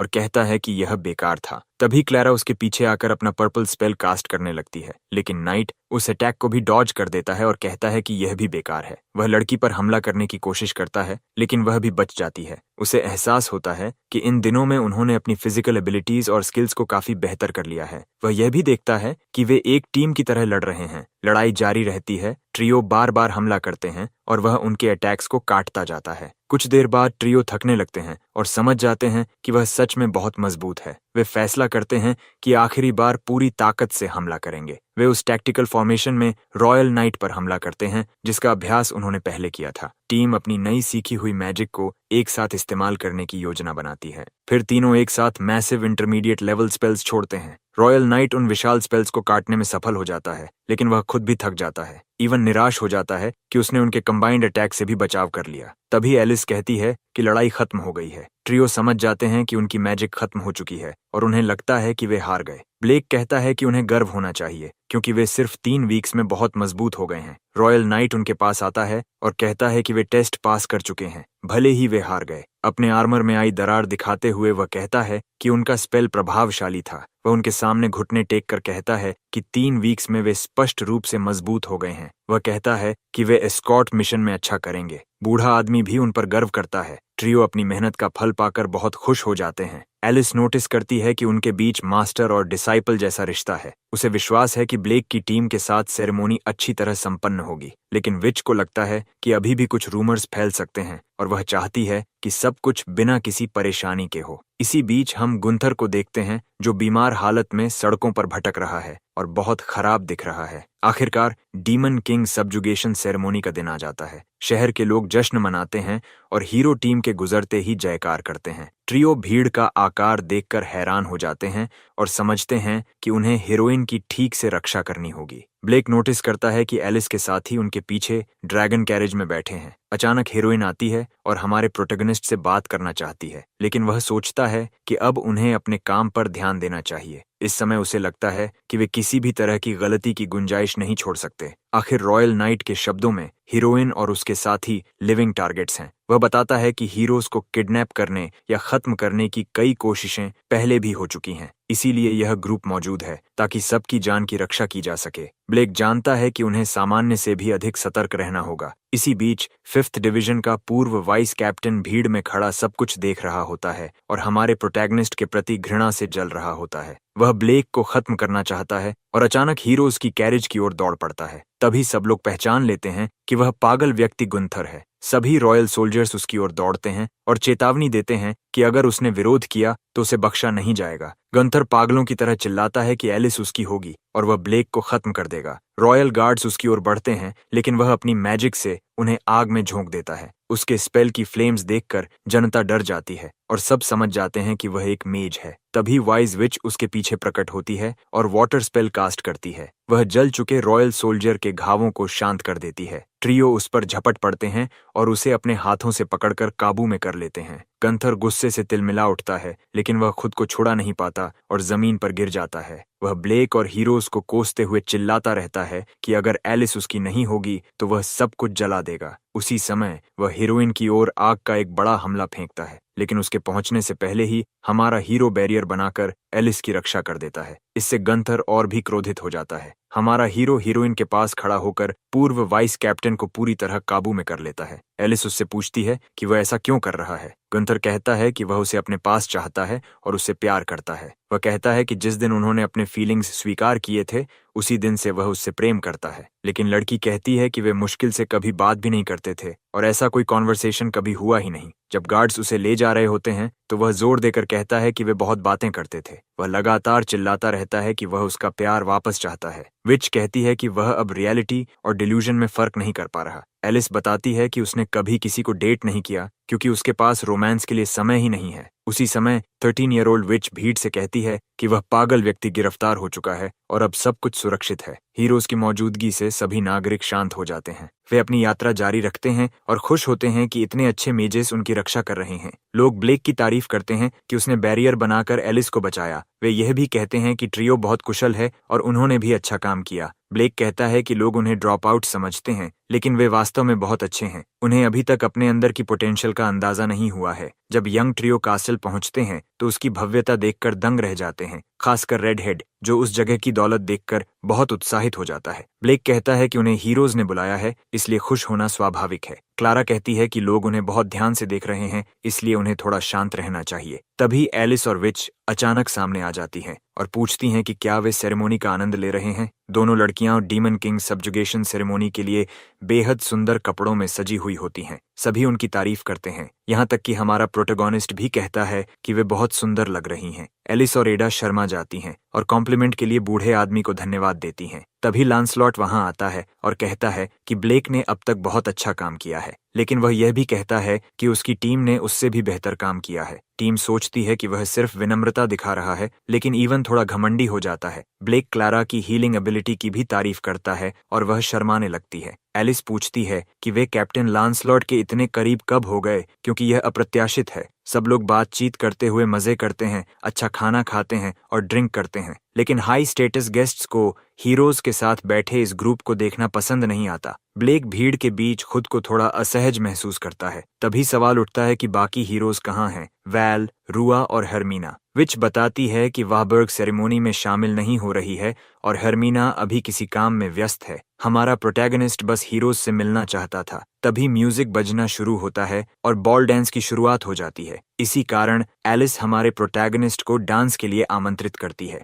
ब्लेक कहता है कि उसने कभी डांस नहीं किया, लेकिन फिर भी हीरोइन के साथ डांस करने लगता है। वह उसे कहती है कि बस उसके कदमों का पालन करे और सब ठीक रहेगा। दोनों बहुत खूबसूरती से डांस करते हैं। बाकी लड़कियां थोड़ा ईर्ष्या महसूस करती हैं, जबकि ईवन को यह सब मजेदार लगता है। इसके बाद बैरियर मेज वाइज विच को डांस के लिए आमंत्रित करता है। वह तुरंत मान जाती है और दोनों भी प्यारे तरीके से डांस करते हैं। एलिस नोटिस करती है कि कैप्टन लांसलॉट मुस्कुरा रहा है। कैप्टन हैरान है कि बैरियर मेज से मिलने के बाद उसका व्यवहार भी बदल गया है। हीरोइन कहती है कि वह एक खास इंसान है जो अपने आसपास के लोगों को बेहतर बना देता है। वे यह भी कहते हैं कि गुंथर भी उससे प्रभावित हुआ था, लेकिन बुरे तरीके से, क्योंकि वह एक घृणित व्यक्ति था। वे पूछते हैं कि अब उसके साथ क्या होगा। कैप्टन कहता है कि उसे गिलोटीन के पास ले जाया जा रहा है और उसकी ऑब्सेशन ही उसे उस हालत तक ले आई। इसमें एलिस की कोई गलती नहीं है। कुछ डेज बाद सेरेमोनी खत्म हो जाती है। हमारा प्रोटैगोनिस्ट कहता है कि सेरेमोनी के बाद उसे एक दूसरे कॉन्टिनेंट पर एक्सपीडिशन पर जाना होगा और यह कठिन होगा। एलिस कहती है कि यह हीरो पार्टी की फेट है, क्योंकि उन्हें डीमन किंग की हार की रिपोर्ट देनी है। ये हेंड्रिया किंगडम की शक्ति दिखाने के लिए भी है। हालांकि ईडा तो रिसर्च करना ही पसंद करेगी। हीरोइन कहती है कि अगर रॉयल कैपिटल में कुछ भी होता है तो ब्लेक उसका ध्यान रखे। हमारा प्रोटैगनिस्ट कहता है कि वह उसके कहे अनुसार ही करेगा। तभी वाइज विच उसके कान में धीरे से कहती है कि अगली बार जब वह लौटे तो वह उसके साथ फिर खेलना चाहती है। वह वादा करता है कि वह उसके साथ खेलेगा। इसके बाद दोनों लड़कियां कैरेज में बैठकर चली जाती हैं। ब्लेक उन्हें अगले कॉन्टिनेंट की यात्रा के लिए शुभकामनाएं देता है। उनके जाने के बाद कैप्टन कहता है कि डीमन किंग की हार के बाद यह पहली बार है जब हीरो पार्टी कैपिटल से बाहर जा रही है और उसे उम्मीद है कि उनके साथ कुछ बुरा ना हो। इसी बीच गंथर जेल में बैठा कुछ खतरनाक योजना बनाता दिखाई देता है। हीरो पार्टी के जाने के एक वीक बाद भी कोई अजीब घटना नहीं होती, लेकिन जेल में गंथर लगातार कुछ सोचता रहता है। कई वीक्स गुजर जाते हैं और यंग ट्रियो अपनी मैजिक ट्रेनिंग जारी रखते हैं। अंत में मेजेस कहते हैं कि ट्रेनिंग खत्म हो गई है और ट्रियो पूरी तरह थक चुके हैं। इवन कहता है कि यह तो बस एक और ट्रेनिंग डे था और वह मिशंस पर जाना चाहता है। लड़कियां उसे पागल कहती हैं और खुश हैं कि कोई मिशन नहीं है, लेकिन रेडहेड इतना मजबूत हो चुका है कि अब वह असली चुनौती चाहता है। तभी वह नोटिस करता है कि बूढ़े आदमी का चेहरा गंभीर है और पूछता है कि क्या वह नाराज है। असल में बूढ़े आदमी को महसूस होता है कि कुछ होने वाला है। तभी रॉयल नाइट्स घोषणा करते हैं कि एक विशाल मियाज़मा वेव शहर की ओर आ रही है। यह सुनकर सभी चौंक जाते हैं। ब्लेक, कैप्टन लांसलॉट और बाकी मेजेस उड़कर स्थिति देखने जाते हैं। वे देखते हैं कि काले धुएं की विशाल लहर शहर की ओर बढ़ रही है। शहर के लोग उस काले धुएं को देखकर डर जाते हैं और भागने लगते हैं। एक छोटी लड़की गिर जाती है और उसकी माँ उसे बचाने की कोशिश करती है। सोचती है कि वे धुएं में समा जाएंगे, लेकिन हमारा प्रोटैगनिस्ट तुरंत हस्तक्षेप करता है और उनके चारों ओर बैरियर बना देता है। फिर वह पूरे रॉयल कैपिटल के ऊपर एक विशाल बैरियर बनाता है जो मियाज़मा को प्यूरिफाई करने लगता है। इससे सभी लोग सुरक्षित हो जाते हैं और काला धुआं शहर से हटने लगता है। कैप्टन को पहले से उम्मीद थी कि ब्लेक ऐसा कर सकेगा और वह पूरे शहर को बचा लेता है। मेज कहता है कि वह इस बैरियर को कुछ महीनों तक बनाए रख सकता है। हालांकि इस बार वह मैजिक सर्कल का उपयोग नहीं कर सकता। मेजेस शहर के ऊपर तैरते हुए स्थिति का आकलन करते रहते हैं। तभी वे देखते हैं कि कई मैड मेजेस सड़कों पर लोगों को अपने स्पेल्स से मार रहे हैं। कैप्टन लांसलॉट सोचता है कि क्या सिविल वॉर शुरू हो गया है। वह ब्लेक से बैरियर बनाए रखने को कहता है और हर स्क्वाड को अपने अपने क्षेत्र की रक्षा करने का आदेश देता है। उसे समझ नहीं आता कि यह किसी दूसरे कॉन्टिनेंट का इन्वेजन है या कोई रिबेलियन। इसी बीच यंग ट्रियो सड़कों पर दौड़ते हुए उन लोगों को बचाने की कोशिश करते हैं जिन्हें दिन दहाड़े मार दिया जा रहा है। कैप्टन लांसलॉट भी कुछ सिविलियंस को बचाने में सफल होता है और स्क्वाड्स को भी ऐसा ही करने का आदेश देता है। इस तरह रॉयल कैपिटल के मेजेस और क्रिमिनल मेजेस के बीच एक भयंकर युद्ध शुरू हो जाता है। वे तुरंत शहर को खाली कराने लगते हैं और सिविलियंस की रक्षा करने लगते हैं। पागल हो चुके मेजेस रॉयल कैपिटल के मेजेस पर टूट पड़ते हैं ताकि उन्हें खत्म कर सकें। इवन की टीम और दोनों लड़कियां उनके हमलों से बच जाती हैं, लेकिन क्रिमिनल्स लगातार उन पर हमला करते रहते हैं और हर हाल में उन्हें खत्म करना चाहते हैं। तभी क्लारा बाकी दो साथियों को एनहांस करती है ताकि वे और मजबूत हो सकें। इसके बाद क्लारा और इवन क्रिमिनल मेजेस पर टूट पड़ते हैं और अपने स्पेल्स से उन्हें आसानी से गिरा देते हैं। वे कहते हैं कि ब्लेक की ट्रेनिंग की तुलना में यह सब बहुत आसान है। लड़की कहती है कि उसे तो बूढ़े आदमी की ट्रेनिंग के दौरान सच में लगा था कि वह मर जाएगी, इसलिए वे अपने स्पेल्स का इस्तेमाल करके इन मेजेस को हराने लगते हैं। इसी बीच सड़क पर एक बच्चा खड़ा होता है और एक पागल मेज उसे आग से जला देने वाला होता है। तभी क्लारा पूरी ताकत लगाकर बच्चे को बचाने दौड़ती है। जैसे ही फायरबॉल फटता है, सब डर जाते हैं और सोचते हैं कि शायद लड़की को चोट लग गई। लेकिन उसी पल हीरो ने उनके चारों ओर बैरियर बना दिया होता है, जिससे दोनों सुरक्षित बच जाते हैं। हमारा प्रोटैगनिस्ट उन सभी सिटीजन्स के चारों ओर बैरियर बनाने लगता है जिन्हें मेजेस मारने वाले थे। कैप्टन ये देखकर हैरान रह जाता है कि सभी सिविलियंस बैरियर्स से सुरक्षित हैं। उसे समझ आता है कि यह सब ब्लेक कर रहा है, जिसने पूरे शहर के हर व्यक्ति के लिए बैरियर बना दिया है। क्लारा लगातार क्रिमिनल मेजेस पर हमला करती रहती है। उन्हें हराने के बाद वे एक और लड़की के पास पहुंचते हैं जो अपनी बाहों में एक बच्चा पकड़े हुए होती है। वह कहती है कि बूढ़े आदमी के बैरियर ने उसकी जान बचा ली। वे देवी का धन्यवाद करते हैं और नोटिस करते हैं कि बूढ़ा आदमी उनके पास नहीं है, जिससे समझ आता है कि वह कहीं दूर से ही यह मैजिक चला रहा है। वे चारों ओर देखते हैं और पाते हैं कि पूरे शहर में लोगों के ऊपर बैरियर्स बने हुए हैं। वे सोचते हैं कि कोई एक व्यक्ति पूरे रॉयल कैपिटल के हर इंसान को कैसे बचा सकता है, लेकिन उन्हें पहले से अंदाजा था कि यह बूढ़े आदमी का काम होगा। वे जानते थे कि वह असाधारण है। लांसलॉट भी समझ जाता है कि शहर के लोगों की रक्षा कर रहे सभी बैरियर्स ब्लेक के ही हैं। इस बीच मेजेस शिकायत करते हैं कि रिबेल आर्मी की संख्या बहुत ज्यादा है। कैप्टन पूछता है कि क्या मेज एकेडमी से अतिरिक्त ट्रूप्स मिल सकते हैं, लेकिन ऐसा कोई सहारा नहीं मिलता। लांसलॉट जानता है कि अगर वह यह स्थान छोड़ देता है तो नागरिक खतरे में पड़ जाएंगे और कास्टल तक पहुंचने में बहुत समय लग जाएगा। इसलिए वह अपने मेजेस और नाइट ट्रूप्स को आदेश देता है कि वे इस क्षेत्र को छोड़कर आगे बढ़ें।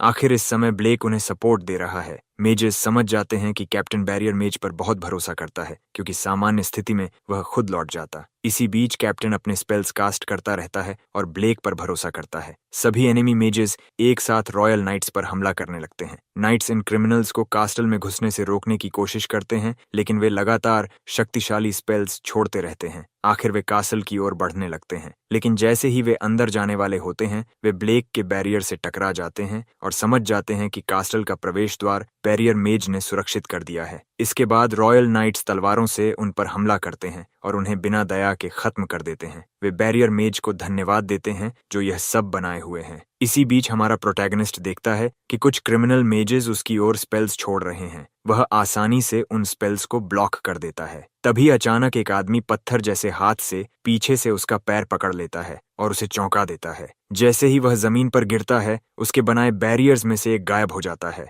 वह आदमी देखकर हैरान होता है कि उसे एक खरोंच तक नहीं आई। तभी ब्लेक का सामना गंतर से होता है और उसे समझ आता है कि यह रिबेलियन उसी ने शुरू किया है। विलन चिल्लाकर पूछता है कि वह उसके जैसे हाई रैंकिंग नोबल मेज से इस तरह बात करने की हिम्मत कैसे करता है। वह घोषणा करता है कि वह हमारे प्रोटैगनिस्ट को खत्म कर देगा। फिर कहता है कि वह थोड़ा बहक गया था और दावा करता है कि वह एक नोबल नाइट है। ब्लेक पूछता है कि क्या उसे जेल में नहीं होना चाहिए था। विलन कहता है कि उसके कुछ समर्थक थे जिन्होंने उसे बाहर निकलवा दिया, लेकिन वह यह नहीं बताता कि यह कैसे हुआ। वह कहता है कि वह ब्लेक को खत्म करेगा और उसे कुछ भी समझाने की जरूरत नहीं है। हमारा हीरो पूछता है कि वह ऐसा क्यों कर रहा है। विलन जवाब देता है कि यह सब उस बेकार बैरियर मेज की वजह से हुआ है। वह कहता है कि उसकी नौकरी छीनने और उसे सीमा पार जेल भेजे जाने का जिम्मेदार ब्लेक है। ऊपर से उसने उसकी प्रिय एलिस को भी उससे दूर कर दिया। उसकी नज़र में जो कुछ भी उसके साथ हुआ सब उस बैरियर मेज की वजह से हुआ। लेकिन हमारा प्रोटैगनिस्ट उससे पूछता है कि क्या यह सब उसका अपना कर्म नहीं है। अगर उसने सही काम किए होते तो वह इतनी दयनीय हालत में नहीं होता। वह यह भी कहता है कि एलिस ने कभी उसे अपना प्रेमी नहीं माना। यह सुनकर पूर्व वाइस कैप्टन बुरी तरह भड़क उठता है। हमारा हीरो कहता है कि दूसरों को दोष देना बंद करे, क्योंकि उसने अपनी जिंदगी खुद खराब की है। यह सुनकर वह पूरी तरह पागल हो जाता है और चिल्लाता है कि वह ब्लेक को जलाकर राख कर देगा। उसे फर्क नहीं पड़ता कि वह कितना मजबूत है। वह कहता है कि ब्लेक एक साथ बहुत सारे बैरियर्स बनाए हुए हैं और गंथर का सामना नहीं कर पाएगा। उसके साथ मौजूद रिबल मेजेस भी अनुभवी फाइटर्स हैं। आखिरकार वह अपनी बदला लेने की कसम पूरी करेगा और प्रोटैगनिस्ट को खत्म कर देगा। वह और उसके रिबल मेजेस पूरी ताकत से स्पेल्स छोड़ने लगते हैं। गुंथर खुश होकर कहता है कि अब वह बैरियर मेज को खत्म कर देगा। वे सभी मिलकर एक साथ हमला करते हैं, लेकिन हमारा हीरो सिर्फ एक हाथ से बैरियर बनाकर उसे रोक देता है। क्रिमिनल मेज तुरंत आदेश देता है कि और मैजिक कास्ट करो ताकि उसका बैरियर टूट जाए। कई मेजेस एक साथ हमला करने लगते हैं और शक्तिशाली स्पेल्स की एक विशाल लहर ब्लेक को खत्म करने के लिए उसकी ओर बढ़ती है। वह अपने दूसरे हाथ से डिफेंस मजबूत कर देता है और सभी स्पेल्स को रोक लेता है, लेकिन कुछ समय बाद उसका बैरियर क्रैक होने लगता है। तभी क्रिमिनल मेज और भी कई स्पेल बैरेजेस छोड़ देता है। नया बैरियर बनाने का समय न होने पर हमारा प्रोटैगनिस्ट तेजी से डॉज करने लगता है। वह अपनी बैरियर टेक्निक्स का इस्तेमाल करके हमलों को ब्लॉक और इवेड करता है, लेकिन मेजेस रुकते नहीं और अपनी सारी ताकत से उस पर हमला करते रहते हैं। वह अपने पैर के नीचे बैरियर बनाकर ऊंची छलांग लगाता है ताकि ब्लास्ट से बच सके। फिर भी वे चिल्लाते हैं कि अब उसके पास भागने की कोई जगह नहीं है। हमारा हीरो अपने हाथों में बैरियर की एक स्फीयर बना लेता है और उसे इस्तेमाल करके खुद को आगे धकेलते हुए उड़ जाता है। जमीन पर उतरकर वह सभी स्पेल्स से बच निकलता है। वह जानता है कि वह अपनी पूरी ताकत इस्तेमाल नहीं कर सकता क्योंकि पूरे कैपिटल पर बना बैरियर उसी के नियंत्रण में है। गुंथर कहता है कि वह इसलिए हार जाएगा क्योंकि वह बेकार सिटीजन्स की रक्षा करने में अपनी ताकत बर्बाद कर रहा है। लेकिन ब्लेक जवाब देता है कि उन्हीं लोगों की वजह से उसे लड़ने की ताकत मिलती है। यह सुनकर क्रिमिनल मेज और गुस्सा हो जाता है और फिर पूरी ताकत से हमला करता है। इस बार हमारा हीरो हमलों से बचते हुए काउंटर अटैक की तैयारी करता है। वह रिबल मेजेस की ओर सीधा दौड़ता है और अपने बैरियर्स से उन पर हमला करता है। कुछ ही पलों में वह कई मेजेस को आसानी से गिरा देता है और उनका लीडर डरने लगता है। ब्लेक बताता है कि यह मोबाइल बैरियर टेक्निक है। उसके बैरियर्स में ऑफेंसिव और डिफेंसिव दोनों प्रकार होते हैं और एक बैरियर टेक्निक ऐसी भी है जो लोगों को हील कर सकती है। यह सुनकर उसका दुश्मन पागल हो जाता है और पूछता है कि उसके पास इतनी मैजिकल पावर कहाँ से आती है। आखिर बैरियर टेक्निक्स तो सिर्फ डिफेंस के लिए होती हैं और हीलिंग केवल होली मेज कर सकता है। वह कहता है कि यह गलत है कि कोई बैरियर टेक्निक्स से इतना सब कर सके, लेकिन हमारा प्रोटैगनिस्ट शांत होकर बताता है कि उसने यह सब कड़ी मेहनत से सीखा है। विलन गुस्से में फिर हमला करने की कोशिश करता है, लेकिन उससे पहले ही हमारा हीरो तेजी से आगे बढ़ता है और बाकी बचे रिबल मेजेस को भी गिरा देता है। अब विलन अकेला खड़ा रह जाता है और ब्लेक की जबरदस्त शक्ति देखकर डर जाता है। हमारा हीरो उसे घूरते हुए कहता है कि अब केवल गंथर ही बाकी है और पूछता है कि वह अब भी सरेंडर क्यों नहीं करता। लेकिन दुश्मन के पास एक आखिरी चाल बची होती है।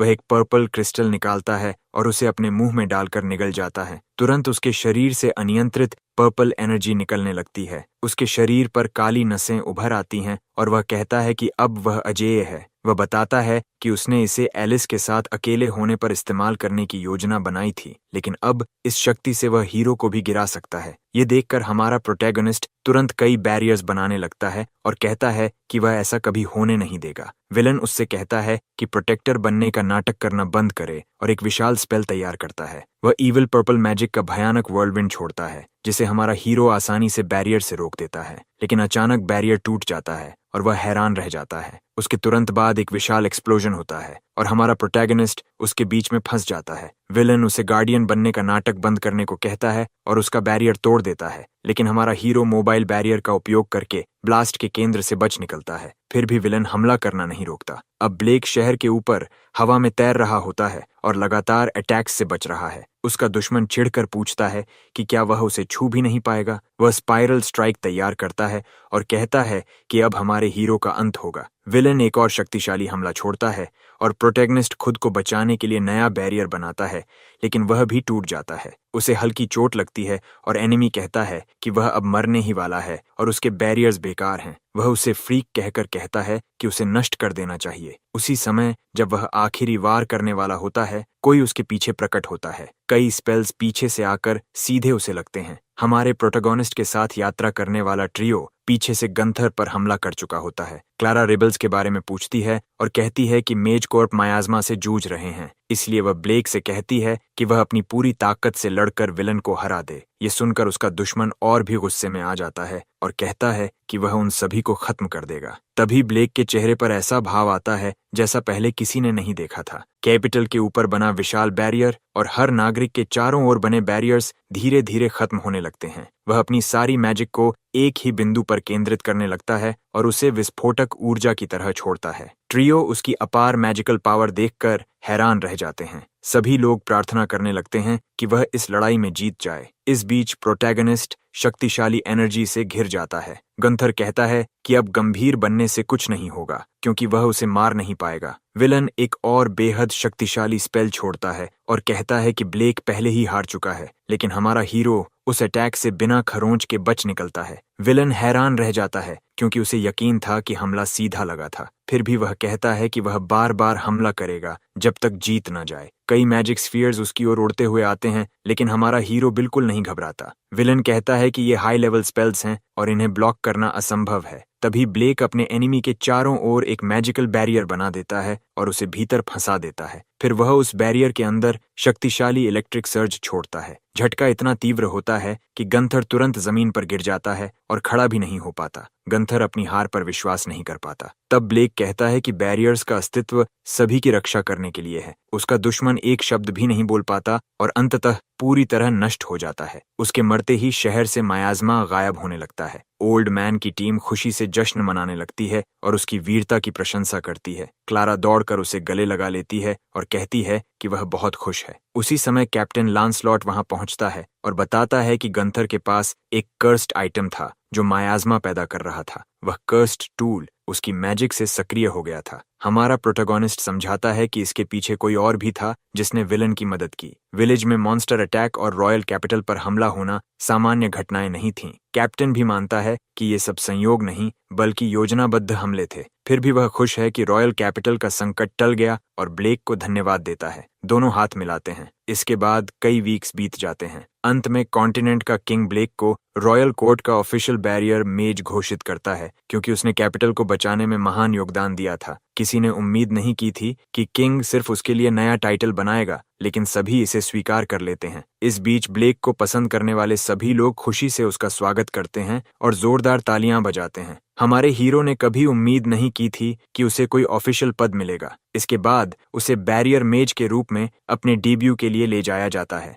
हमारा प्रोटैगनिस्ट उन लोगों की ओर हाथ हिलाता है जिनकी जान उसने बचाई थी। सेरेमनी खत्म होने के बाद वह कासल के हॉल में बैठ जाता है, पूरी तरह थका हुआ। उसे कभी उम्मीद नहीं थी कि वह कोर्ट मेज बन जाएगा और वह उन सभी दोस्तों का धन्यवाद करता है जिन्होंने उसका साथ दिया। अब वह पहले से ज्यादा आत्मविश्वास महसूस करता है और समझता है कि उसके बैरियर्स कभी बेकार नहीं थे। लेकिन अब उसे समझ नहीं आता कि आगे क्या करना चाहिए, क्योंकि बैरियर टेक्निक्स को हमेशा बेकार समझा गया था। वह चाहता है कि पूरी दुनिया को बताया जाए कि बैरियर्स लोगों की रक्षा करने के लिए कितने उपयोगी हैं। उसका लक्ष्य है बैरियर मेजेस को ट्रेन करना और उन्हें अपनी टेक्निक्स सिखाना ताकि दुनिया भर में ज्यादा से ज्यादा लोगों की रक्षा बैरियर्स से हो सके। ये एक 30 ईयर ओल्ड बैरियर मेज की कहानी है जिसने दुनिया को बदलने में सफलता पाई। लेकिन इसी समय एलिस पर एक कर्स दिखाई देने लगता है और वह ब्लेक को पुकारते हुए मदद के लिए चिल्लाने लगती है, एक कर्स्ड हीरो की तरह। यहीं पर हमारी कहानी खत्म होती है। अगर आपको ये पसंद आई हो तो चैनल को लाइक और सब्सक्राइब जरूर करें। अगली बार फिर मिलेंगे। Bye bye.